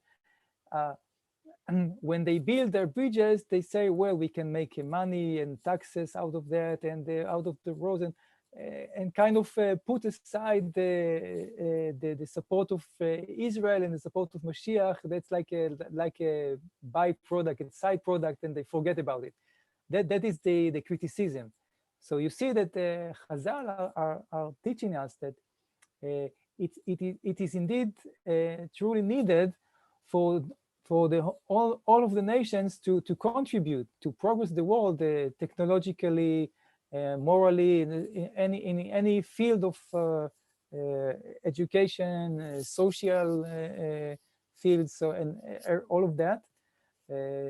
But there was a missing part of you know, of like supporting Israel. That was their fault, that make it difficult to give them reward. But that's another story. But I hope it brings the basic idea of this interaction.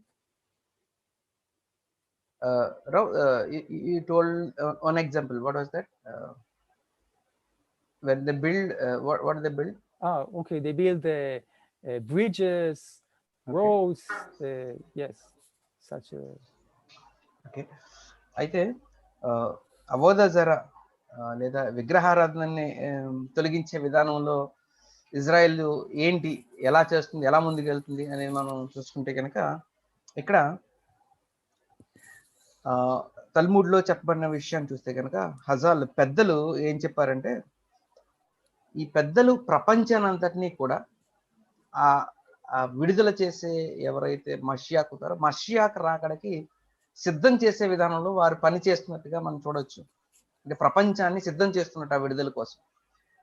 Okay, మీరు అన్నది కరెక్టే.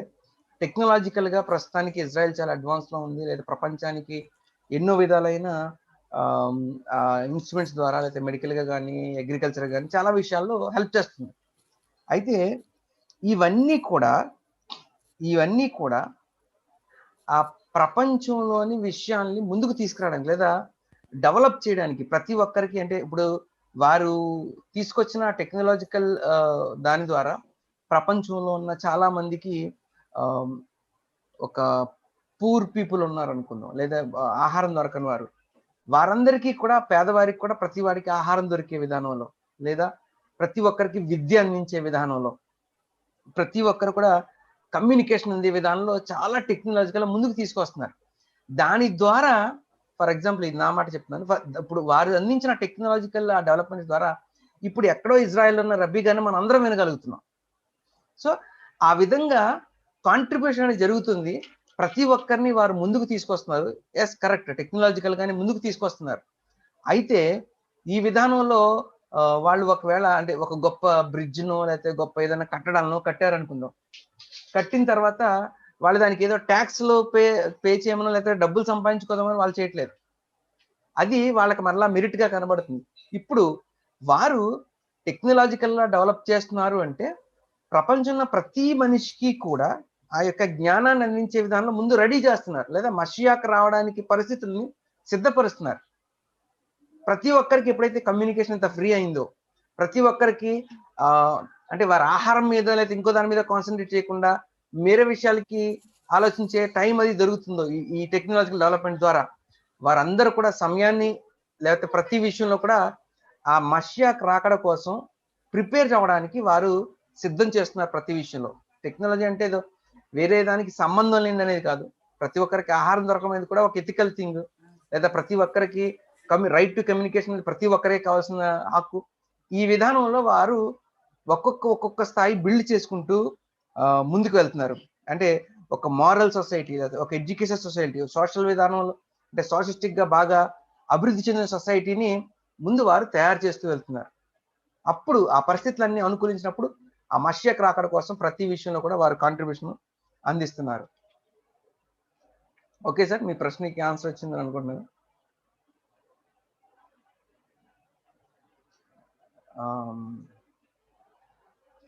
Right. Shalom sir.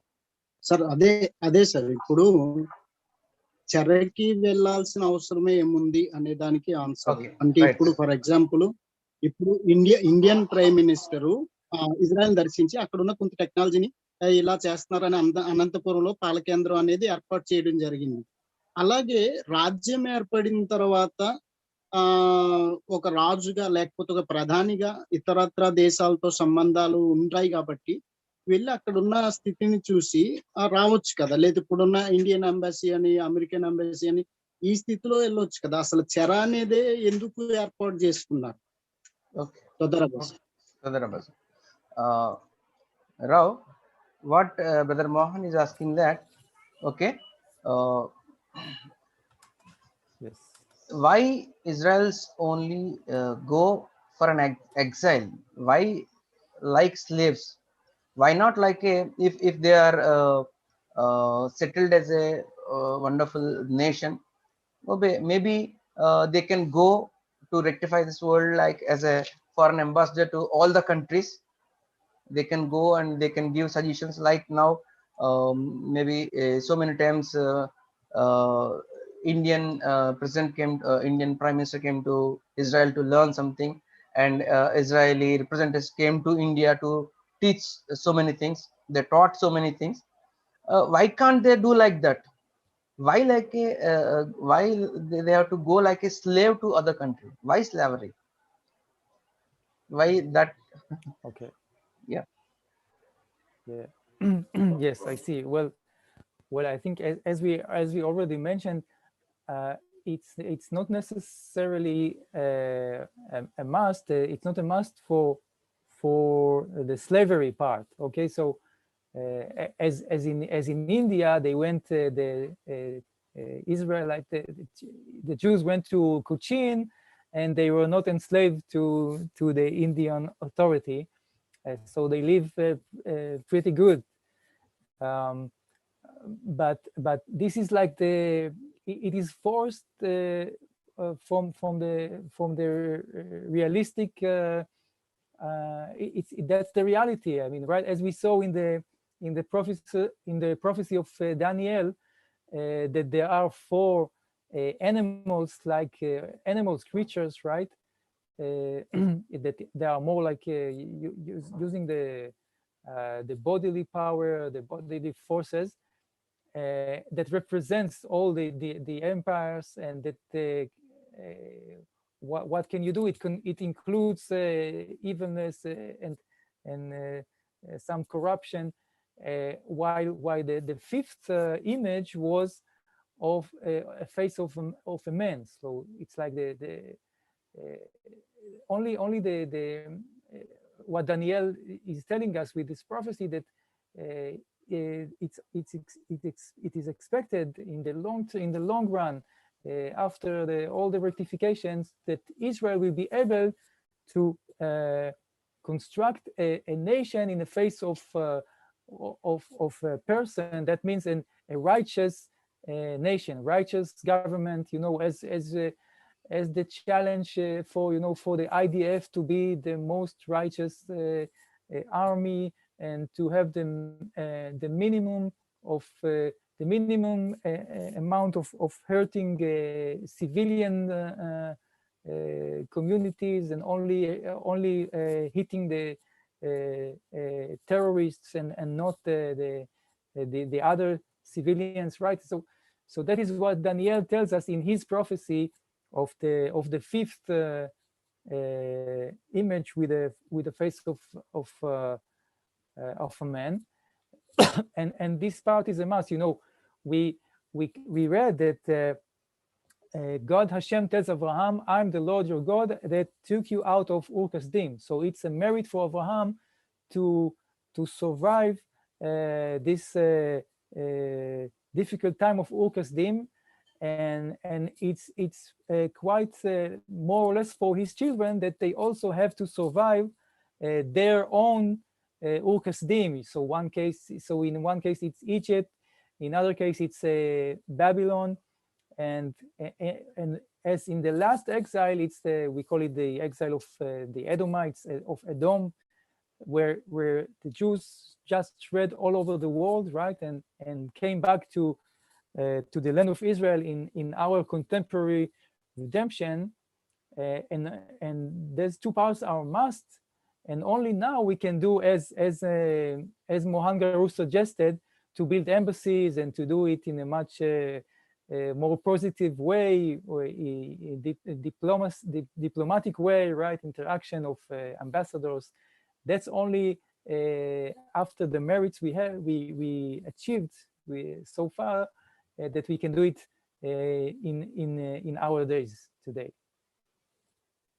కుదరబరం అయితే మోహన్ గారు మీరు అడిగిన ప్రశ్నకి slavery ఒక్కటే మార్గమా అంటే, మనం స్లావరీ అనే విషయం గురించి చాలా మనకు తెలిసిన ఉద్దేశంలో మాట్లాడుకుంటున్నాం. బానిసత్వం అంటే మనకి పరిచయం ఉన్న ఉద్దేశంలో. అయితే ప్రతి సందర్భంలో కూడా అదేనా అంటే, ఇండియా కూడా రావడం జరిగింది వారు, కానీ ఇండియా ఆ విధంగా ట్రీట్ చేయలేదే వాళ్ళని ఏదో బానిసలుగాను ఏదో. అయితే మనకు తెలుసు వేరే వేరే దేశాల్లో పరిస్థితి ఎలా ఉందనేది. ఎందుకంటే దానియేలు గారు రాసిన ఆ ప్రవచనాన్ని బట్టి కూడా, ప్రవక్త దానియేలు గారు రాసిన ప్రవచనంలో కూడా మనకు తెలుసు, ఆ 4 జంతువులను చూపించినప్పుడు ఓకే కొన్ని క్రూరమైన జంతువులు ఉన్నాయి, అయితే అవి వాటి లక్షణమే బాధ పెట్టడం, కానీ వీరు అక్కడికి వెళ్లాల్సిందే. ఎందుకంటే ప్రపంచం మొత్తాన్ని సరిదిద్దే విధానంలో వారు ఎందుకు వెళ్ళాలనేది నేను లాస్ట్లో కన్క్లూడ్ చేస్తాను, ఏ విధంగా కన్క్లూడ్ అవుతుంది అనేది. అయితే వెళ్ళిన ప్రతి దగ్గర కూడా వారు మనం అనుకునే ఏదో పనివారుగానో తొక్కేసినట్టుగా ఉండే పరిస్థితి అంటే ప్రతి వారి దగ్గర కాదు. ఎందుకంటే ఎవరైతే అలా బిహేవ్ చేస్తారో వాళ్ళని హషేం గారు తిరిగి మళ్ళీ తీరుస్తారని కూడా మనం చూసాం పైన. ఇప్పుడు వారు ఎప్పుడైతే అలా వెళ్తారో ఆ 4 జంతువులు చూసిన తర్వాత మనం 5వ ఇమేజ్ చూసినప్పుడు దాంట్లో ఒక మనిషి రూపాన్ని చూడడం జరుగుతుంది. తను అధికారంతో ప్రతి విషయాన్ని సరిదిద్దే విధానం చూస్తాం మనం. దానియేలు గారు చెప్పిన ప్రాసెస్ ఆల్రెడీ మనం నేర్చుకున్నాం. అయితే ఎప్పుడైతే ముందు ప్రైమరీగా వీరు ప్రతి దేశానికి వెళ్ళి వాళ్ళతో ఒక రకమైన సంబంధాన్ని ఏర్పాటు చేసుకుంటారో, ఇంకా చెప్పాలంటే మనం చూస్తాం 3 ముందు జరిగిన చర్యలన్నీ కూడా అంటే ఒక్కొక్క ఏరియాకి సంబంధించింది. అయితే అంటే చెప్పాలంటే అబ్రహాం గారు ఊర్ ఖస్దీంలో ఉన్నప్పుడు ఆ ఏరియాని ఆ ఏరియాలో అవేర్నెస్ తేడానికి ప్రయత్నించారు. అలాగే బబులోని చెర చూసుకుంటే, లేకపోతే ఈజిప్ట్ చెర చూసుకుంటే ఆ ప్రాంతానికి మాత్రమే సంబంధించింది. అయితే ఆఖరి చెర చూసుకుంటే భూమి యందు నలుదిక్కులకి వారు వెళ్ళిపోవడం జరిగింది. వారు వెళ్ళిన తర్వాత ఆ విధంగా వెళ్ళిన తర్వాత ఓకే వారిని ఏ విధంగా ట్రీట్ చేశారు వేరే దేశాలు వేరే విషయం. అయితే వీరు ఎప్పుడైతే వెళ్తారో వాళ్ళతో ఒక సంబంధం అనేది ఏర్పడుతుందో, సత్సంబంధం అనేది, అప్పుడు వాళ్ళు తిరిగి వచ్చి, ఇప్పుడైతే లాస్ట్ ఇమేజ్ మనం చూస్తున్నామో మనిషి ఇమేజ్ అనేది, వాళ్ళు తిరిగి వచ్చి ఒక రాజ్యంగా స్థిరపడిన తర్వాత ఇప్పుడు మీరు చెప్పిన ఐడియాతో ముందు ఒక రిలేషన్ అనేది ఫామ్ అయింది. ఇప్పుడు వారు ప్రతి దేశానికి వెళ్ళి ప్రతి ప్రాంతానికి వెళ్ళి వారు ఇప్పుడు ఈ టెక్నాలజీ అందించడం ద్వారా ఒక విధమైన సంబంధాన్ని తెలుసుకుంటూ అక్కడున్న పరిస్థితుల్ని ప్రభావితం చేయడం ద్వారా, లేదా పేదరికాన్ని వారు నిర్మూలించడానికి ప్రయత్నించడం ద్వారా ఒక మంచి సంబంధం అనేది ఏర్పడడం ద్వారా అప్పుడు మిగతా విషయాలను కూడా వారు ముందుకు తీసుకెళ్ళడానికి ఒక అవకాశం దొరుకుతుంది. అందుకని ప్రపంచ దేశాలకి వారిని పంపించడం జరిగింది. అంటే బట్ సింపుల్ గా స్లావరీ అంటే మనం అనుకున్నట్టు ప్రతి దాంట్లో వారిని నొక్కేసి సప్రెస్ చేయడం కాదు, కానీ చాలా చక్కగా ఇండియా లాంటి కంట్రీలు కూడా చాలా చక్కగా రిసీవ్ చేసుకున్నాయి వాళ్ళని. సో అది చెరకు వెళ్ళడం అంటే వారి దగ్గరికి పంపించడం అనేది. సో కాబట్టి ఆ విధంగా ఆ రెక్టిఫికేషన్ ప్రాసెస్ ముందు చెప్పినట్టు, హజాలు చెప్పినట్టు, పెద్దలు చెప్పినట్టు ఆ రెక్టిఫికేషన్ ప్రాసెస్ కి ప్రిపేర్ చేస్తున్నారు ప్రపంచాన్ని అంతటినీ కూడా. సో ఆ విధానంలో విషయం జరుగుతుంది. Okay sir, right. Sir Samuel గారు కొవ్వూరు నుంచి. రబి సార్, గారికి సెలవు అండి. సార్ ఒకటే ప్రశ్న, అయితే ఆ ప్రశ్న ఒకటైనప్పటికీ 4 విషయాల్ని గుర్తు చేస్తూ అడుగుతున్నాను, దయచేసి అది అబ్జర్వ్ చేయాల్సిందిగా కోరుతున్నాను. ఇశ్రాయేలీల్ని కనాను దేశం నుంచి బయటికి వెళ్ళగొట్టడానికి గల కారణం చుట్టూ ఉన్నటువంటి దేశాలు, అన్ని దేశాల యొక్క ఆచారాలు ఆచరించడం వలననే అని యెహెజ్కేలు గ్రంథం 20వ అధ్యాయం తెలియపరిచింది. ఒకటి. రెండోదిగా అసలు ఇశ్రాయేలీలు ఒక మనిషి సమాజంలో వ్యక్తుల పట్ల, మిగతా జీవుల పట్ల లేకపోతే ప్రకృతి పట్ల ఏ విధంగా జీవించాలి అనేటటువంటి విషయం తోరాయే పూర్తిగా వివరణ ఇచ్చింది. అలాంటప్పుడు అన్యుల దేశాల నుంచి ఏం నేర్చుకుంటారు అనేటటువంటి విషయం. ఇక మూడవదిగా ఇప్పుడు వరకు చెప్పినటువంటి అంశంలో అంటే ఆదికాండం 15వ అధ్యాయం వివరణలో అబ్రహాంతో చెప్పినట్టు తమది కాని పరదేశిలో అబ్రహాం యొక్క పిల్లలు దాసులుగా ఉంటారు అనేటటువంటి విషయాన్ని ఐగుప్తు దేశంలోనే జరిగిన సందర్భంతోనే పోల్చడమే కాకుండా తర్వాత కాలాల్లో జరిగిన ఇప్పుడు ప్రపంచ దేశాలకి చెల్లాచెదరగొట్టబడినటువంటి విషయంతో కూడా మనం దాన్ని పోల్చవచ్చా? సార్ ఏంటి సార్ ఈ ప్రశ్న ఒకసారి చెప్పండి సార్. అబ్రహాము సంతానం ఐగుప్తు దేశంలో తమది కాని పరదేశంలో ఉంటారనేటటువంటి విషయాన్ని ఐగుప్తు దేశంతోనే మనం ఆలోచించవలసిన పరిస్థితి, లేదంటే ఇప్పుడు వెళ్ళగొట్టబడినటువంటి విషయాన్ని కూడా దాన్ని మనం సరిసమానం చేయవచ్చా? ఈ విషయాలన్నింటినీ సొలొమోను దేవాలయ నిర్మాణానికి అన్ని దేశాలతో సత్సంబంధం పెట్టుకునేటటువంటి వివరణ మళ్ళీ రిపీట్ అవుతుందా, అంటే ఇదంతా ఒకటే జరుగుతుందా అనేది నా ప్రశ్న సార్. ఓకే, అర్థమైంది సార్. మళ్ళీ రైట్ సార్, అర్థమైంది సార్. తొందరబ్బా. Okay, thank you.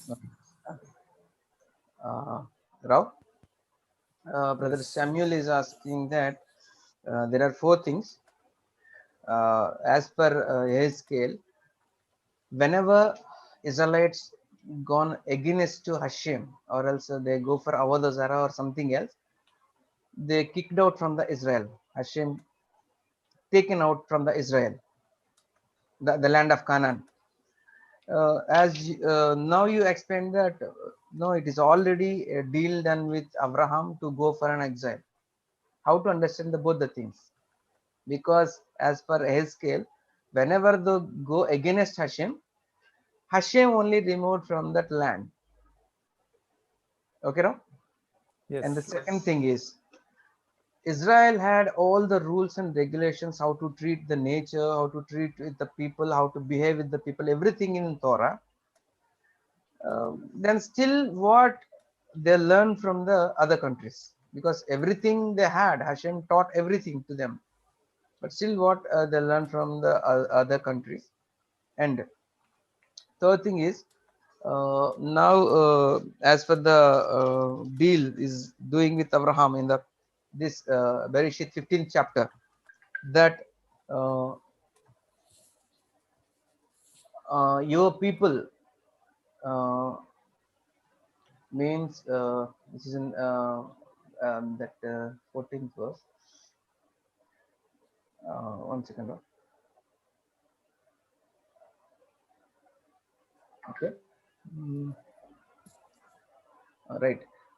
Here, what Hashem is telling to Abraham, that surely that the seed shall be a stranger in the land that is not theirs, and they shall serve them.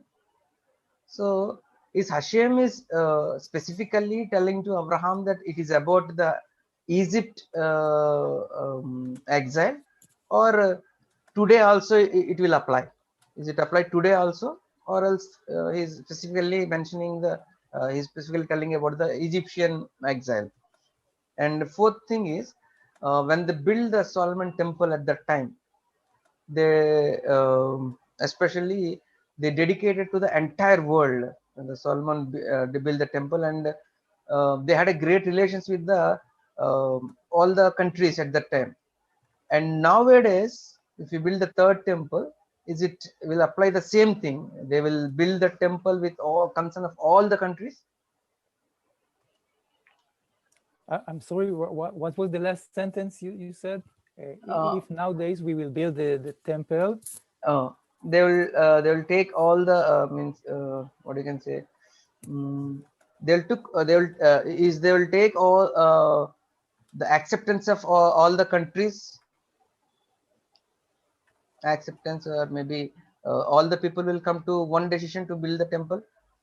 Is it will happen?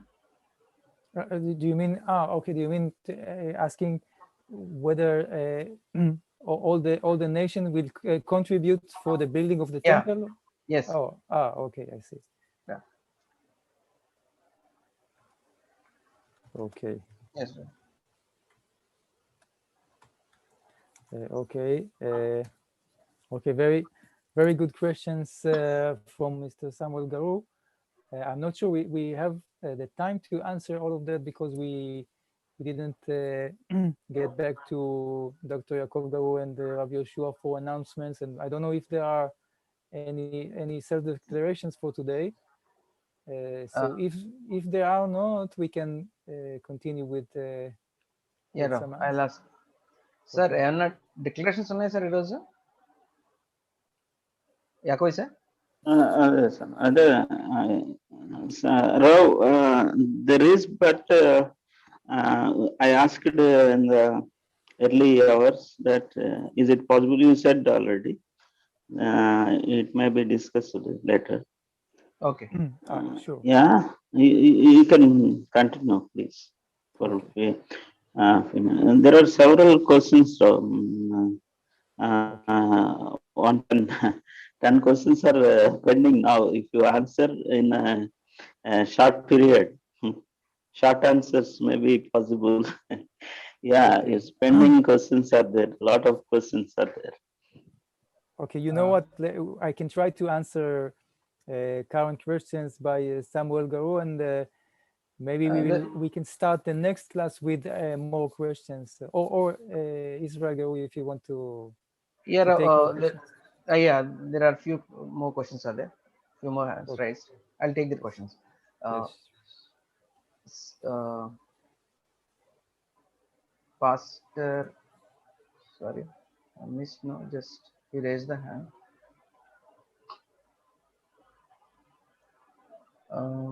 Sir Hemant గారు మీరే unmute చేసుకోవాలి. Yes. Yeah Shalom all. Shalom sir. This is Hemant from Exile. Yeah So, can I ask you out of the subject one question?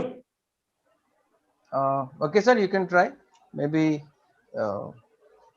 This is very Yeah, this is not please.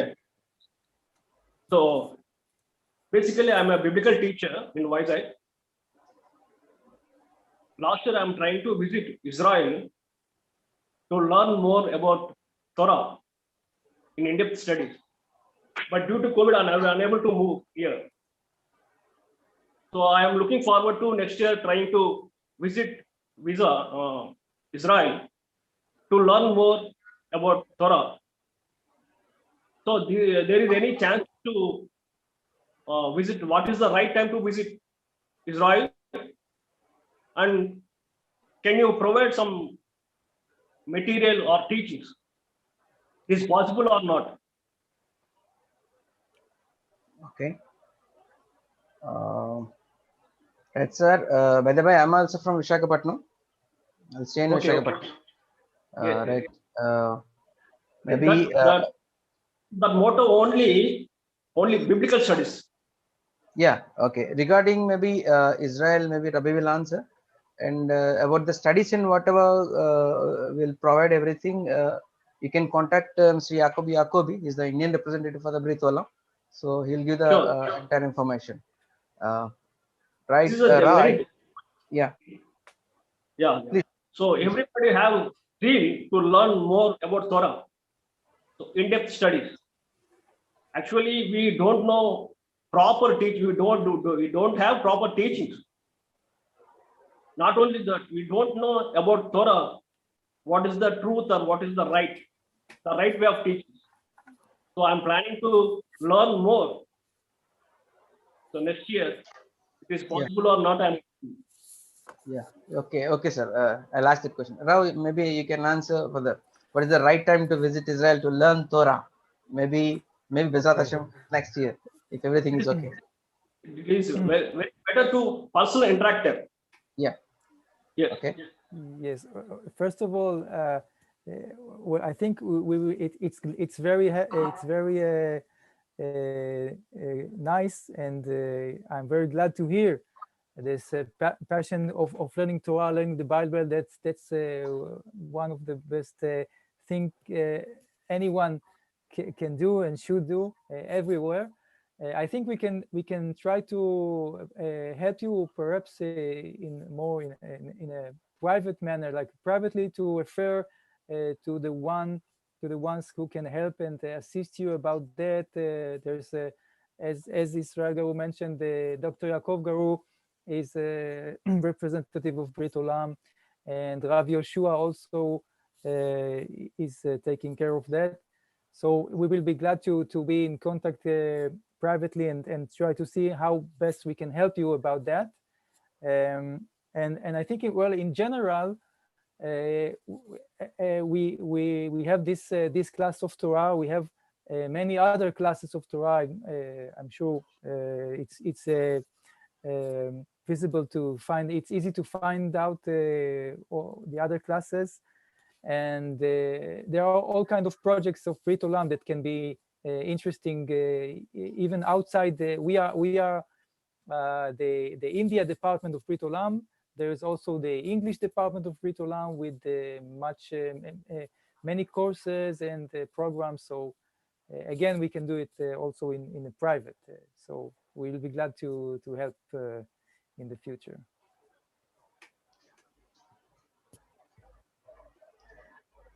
Yeah. Is it okay, Hemant sir?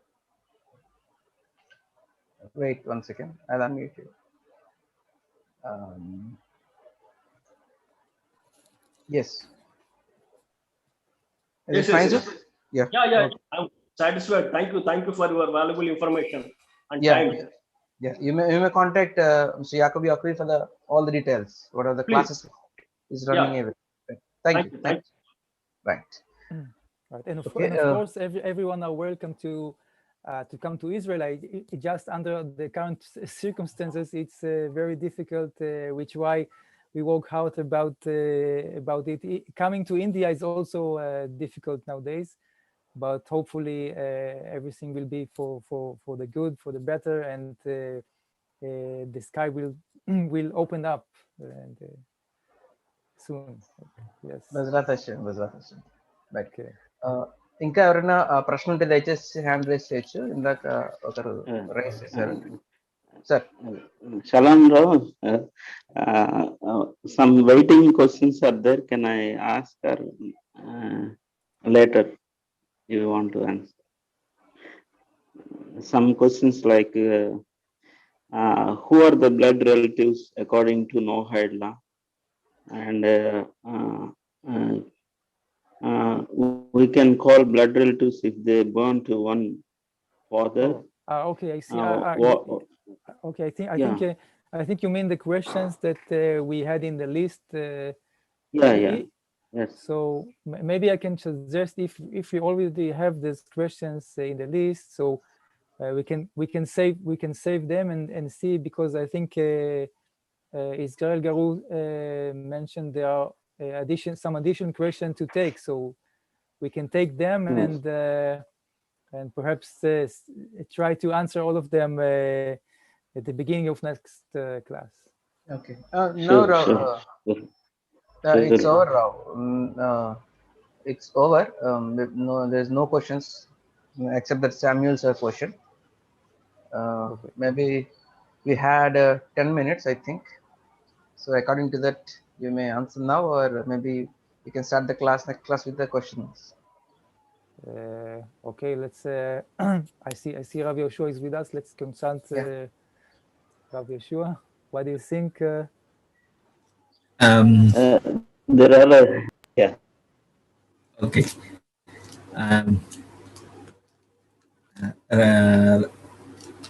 רב ירון, אולי כדאי שאנחנו נקיים עוד שיעור באמצע השבוע, אולי באיזה יום, אם אתה פנוי לשאלות.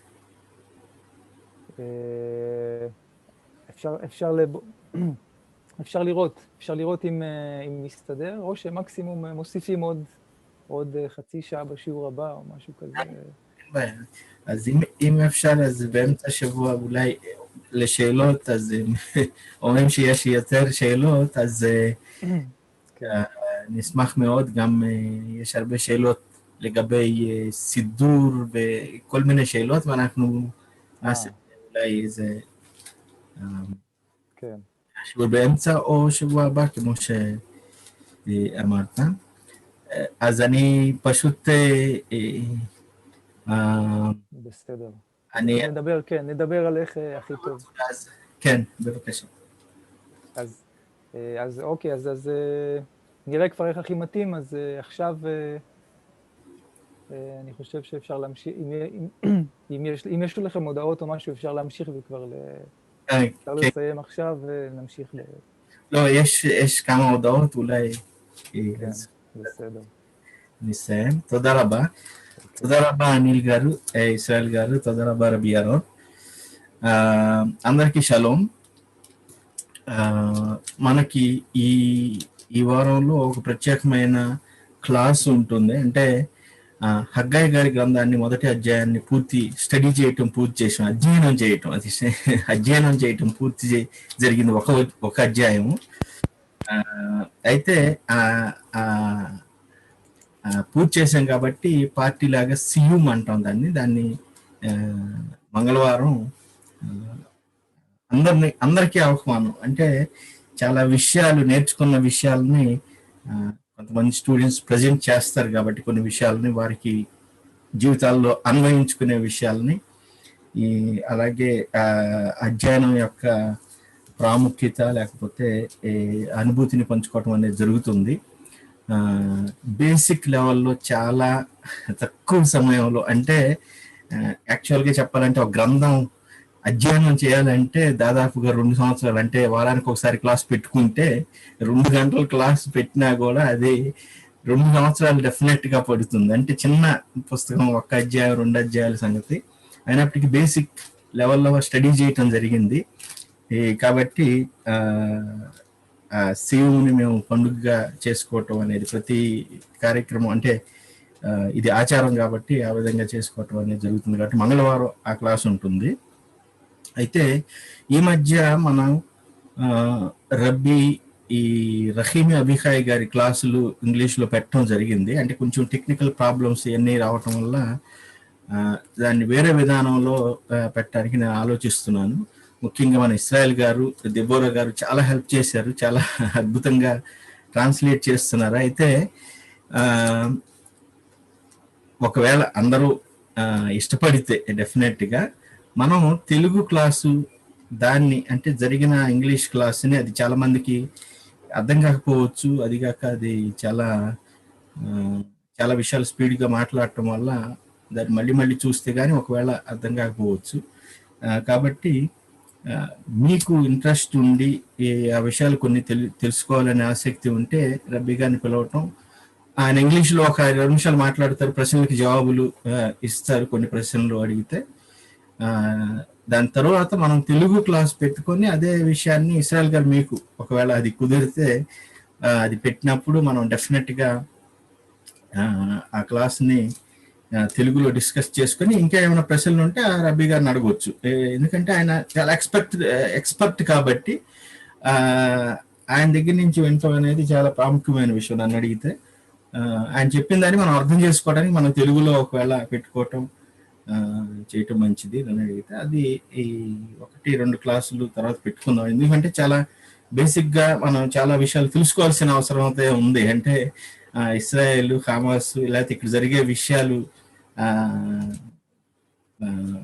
ఏం జరుగుతున్నాయి అనేది, ఎవరి పక్క లేకపోతే ఎవరితో నిలబడాలి, ఎవరితో, అంటే దాన్ని సరైన విధానంలో అర్థం చేసుకోవటానికి ఇది ఒక మంచి అవకాశంగా నేనైతే భావిస్తున్నాను. రబ్బీ గారు మనకి ఎక్స్పర్ట్, ఇష్టపడుతున్నారు కాబట్టి మనతో కొన్ని క్లాసులు పెట్టడానికి అది ప్రయత్నం చేద్దాం మీకు ఇష్టమైతే. ఈ తర్వాత యాక్చువల్గా మిగతా విషయాలన్నీ కూడా చాలా వరకు మీరు ప్రశ్నలు పత్రాలు రాయటం అనేది ఈ గ్రూప్స్లో ఉన్నవారు షుల్చన్ అరుఖ్కి, అంటే బ్రీత్ ఓలం, బిరిత్ షలోం, షుల్చన్ అరుఖ్ స్టడీకి సిద్ధపడటానికి అది కూడా ఒక క్లాస్ పెట్టమని అడగటం జరిగింది యాకోబు గారు. అంటే కొంచెం అర్థం చేసుకోవటానికి. కాబట్టి ఈ 3 క్లాసులు ఈ వారంలో ఒకవేళ జరగవచ్చు, మీకు అనుకూలంగా ఉంటే జాయిన్ అవ్వచ్చు. ఎందుకంటే డెఫినెట్గా ఈ నెలంతా కూడా వేరే క్లాసులు అంటే నా క్లాసులు అంటే గ్రూప్స్కి సంబంధించిన క్లాసులు ఉండవు, కానీ రబీ రీచ్మాన్ గారి క్లాసు, రహీమీ గారి క్లాసు, తర్వాత అష్రాత్ గారి క్లాసు, రబీ యారోన్ గారి క్లాసు జరుగుతూ ఉంటాయి అప్పుడప్పుడు. రబీ యారోన్ గారు ఒకవేళ ఈ వారంలో ఖాళీ ఉంటే ఈ ప్రశ్నల క్లాసుగా ఒకటి పెట్టుకోవటానికి ప్రయత్నం చేద్దాం, ఒక క్లాసు ఒకవేళ కుదిరితే. లేకపోతే ఆదివారం ఒక అరగంట ఎక్స్ట్రా దానికి పెట్టుకొని మనం అదైనా కూడా ప్రయత్నం చేద్దాం. ఇంకొక విషయం ఏంటంటే, మీకు వచ్చే ప్రశ్నలన్నీ, మీకు సిద్ధూరులో ప్రశ్నలు కానివ్వండి, వేరే ప్రశ్నలు కానీ అవన్నీ రాసి ఒక లిస్ట్ అవుట్ చేయగలిగితే మాకు పంపిస్తే లిస్ట్ అవుట్ చేసుకొని చాలా విషయాలను తీసుకురావడానికి ప్రయత్నం చేస్తాం. ఎందుకంటే మనం చాలా విషయాలు స్టడీ చేసాం, అప్పుడు అన్ని చాలా చెప్పడం జరిగింది. ఇప్పుడు ప్రశ్నపత్రాలు రాసేటప్పుడు లేకపోతే ఇలా స్టడీ చేస్తున్నప్పుడు కొన్ని ప్రశ్నలు వస్తాయి డెఫినెట్గా. కొన్ని ప్రశ్నలకి గంటలు పడుతుంది సమాధానం.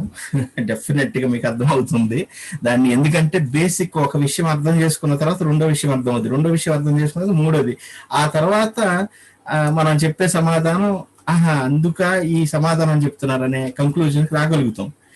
మొదటే చెప్పామనుకోండి, ఏం మాట్లాడుతున్నారండి, మీకు బుర్ర ఉందా అన్నట్టుగా ఉంటుంది సమాధానం చెప్తే. అదే కదా మేము అడిగేది ఏంటి, మీరు చెప్పేది ఏంటి అంటే, నువ్వు కొన్ని విషయాలు అర్థం చేసుకుని వస్తే అప్పుడు అర్థం అవుద్ది ఇది అనేది మన స్టడీలో ఎప్పుడు అది ఉంటుంది. కాబట్టి కొన్ని ప్రశ్నలకి ఎక్కువ టైం పట్టుద్ది, కొన్ని ప్రశ్నలకి సింపుల్గా చెప్పొచ్చు, అది సమస్య కాదు. అది ఎంతవరకు అర్థమవుతుందో నాకైతే తెలియదు, కానీ ఈ ప్రయత్నం చేయవచ్చు. కొన్ని ప్రశ్నలకి చాలా సింపుల్, కొన్ని ప్రశ్నలు అయితే టెక్నికల్ ప్రశ్నలు కాబట్టి సమస్య లేదు, అంటే సింపుల్గా అర్థం అవుతాయి. కొన్ని ప్రశ్నలు డెఫినెట్గా కొంత ఎక్స్ప్లెనేషన్ ఇవ్వాల్సి వస్తుంది, కొన్ని ప్రశ్నలు ఎక్కువ ఎక్స్ప్లెనేషన్ ఇవ్వాల్సి వస్తుంది. కాబట్టి అందుకే మనం ఒక క్లాస్ పెట్టుకుందాం దానికి ప్రత్యేకంగా, ఎందుకంటే అది సింపుల్గా చెప్పడం కుదరదు కాబట్టి. అందుకనే ప్రశ్నలు అడిగేవారు క్షమించాలి, అంటే ఏంటి ప్రశ్నలు అడుగుతున్నారు జవాబులు చెప్పట్లేదు అంటే కారణాలు ఉన్నాయి దానికి, అదనమాట. ఖచ్చితంగా ప్రతి ప్రశ్నకి జవాబు ఉంటుంది, అది సమస్య ఏం లేదు. ప్రతి ప్రశ్నకి అది ఒక లెవెల్లో మనం అర్థం చేసుకోవటానికి డెఫినెట్గా సమాధానం ఉంటుంది. కాబట్టి ట్రై చేద్దాం. ఈ వారంలో క్లాసులు చాలా ఉంటాయి, ప్రయత్నం చేయండి మీకు అనుకూలంగా ఉంటే. ఓకే రాజాబాబు గారు, మాకు సమయం అయిపోతుంది, చెప్పండి సార్.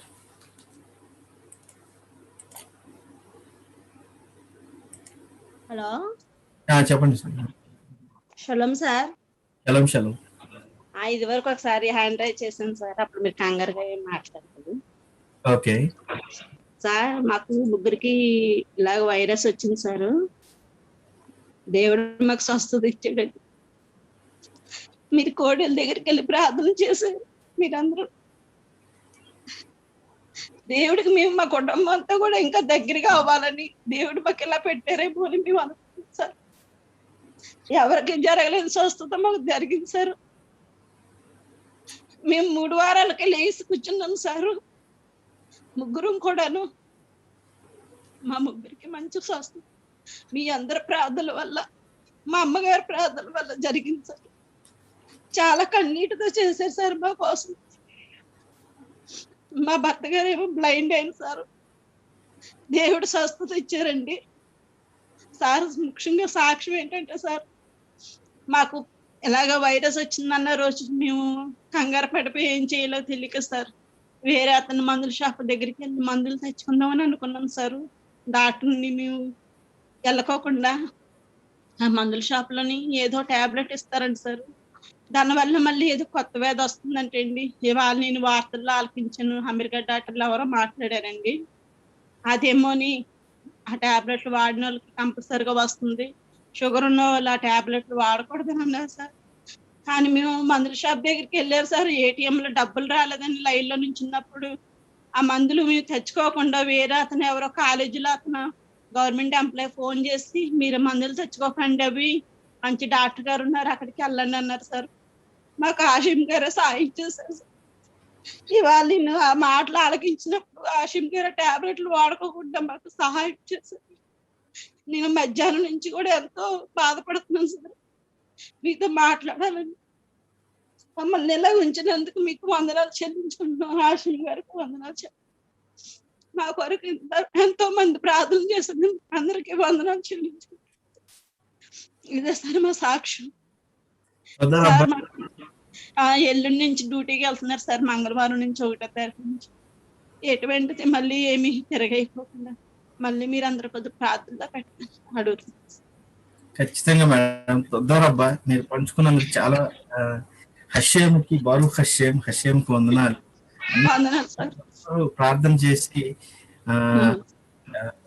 చాలా మంది యాకోబ్ గారు చెప్తున్నారు అనే ప్రార్థన వల్ల స్వస్థత పొందుతున్నారు. అసలు ఆశ్చర్యం కూడా స్వస్థత పొందుతున్నారు. కొంతమంది అసలు చనిపోయే పరిస్థితిలో ఉన్నప్పటికీ కూడా వేరే మన హషేమ్ గారు మన విశ్వాసాన్ని బట్టి మనం పట్ల ఉంచిన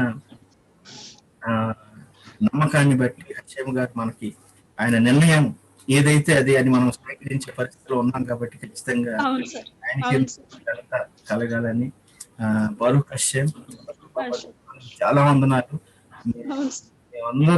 మీరందరూ మీరు కూడా మనందరి కొరకు ప్రార్థన చేయాలని అందరినీ కోరుతున్నాం.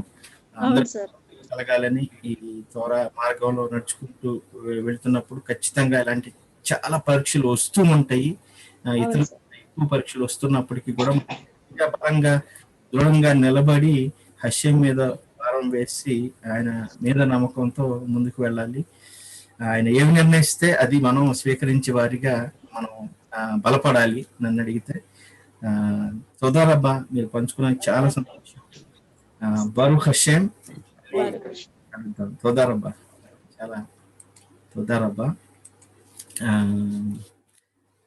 సార్. మీ అందరికీ చాలా వందనాలు. ఈ క్లాసుని విన్నందుకు, మీరు ప్రశ్నలు వేసినందుకు, చాలా ఈ విషయాన్ని పంచుకున్నందుకు మీకు మరొకసారి వందనాలు. తోదారబ్బా మళ్ళీ మన క్లాసుల్లో కలుద్దాం దేవుని చిత్తం అయితే. శుభతో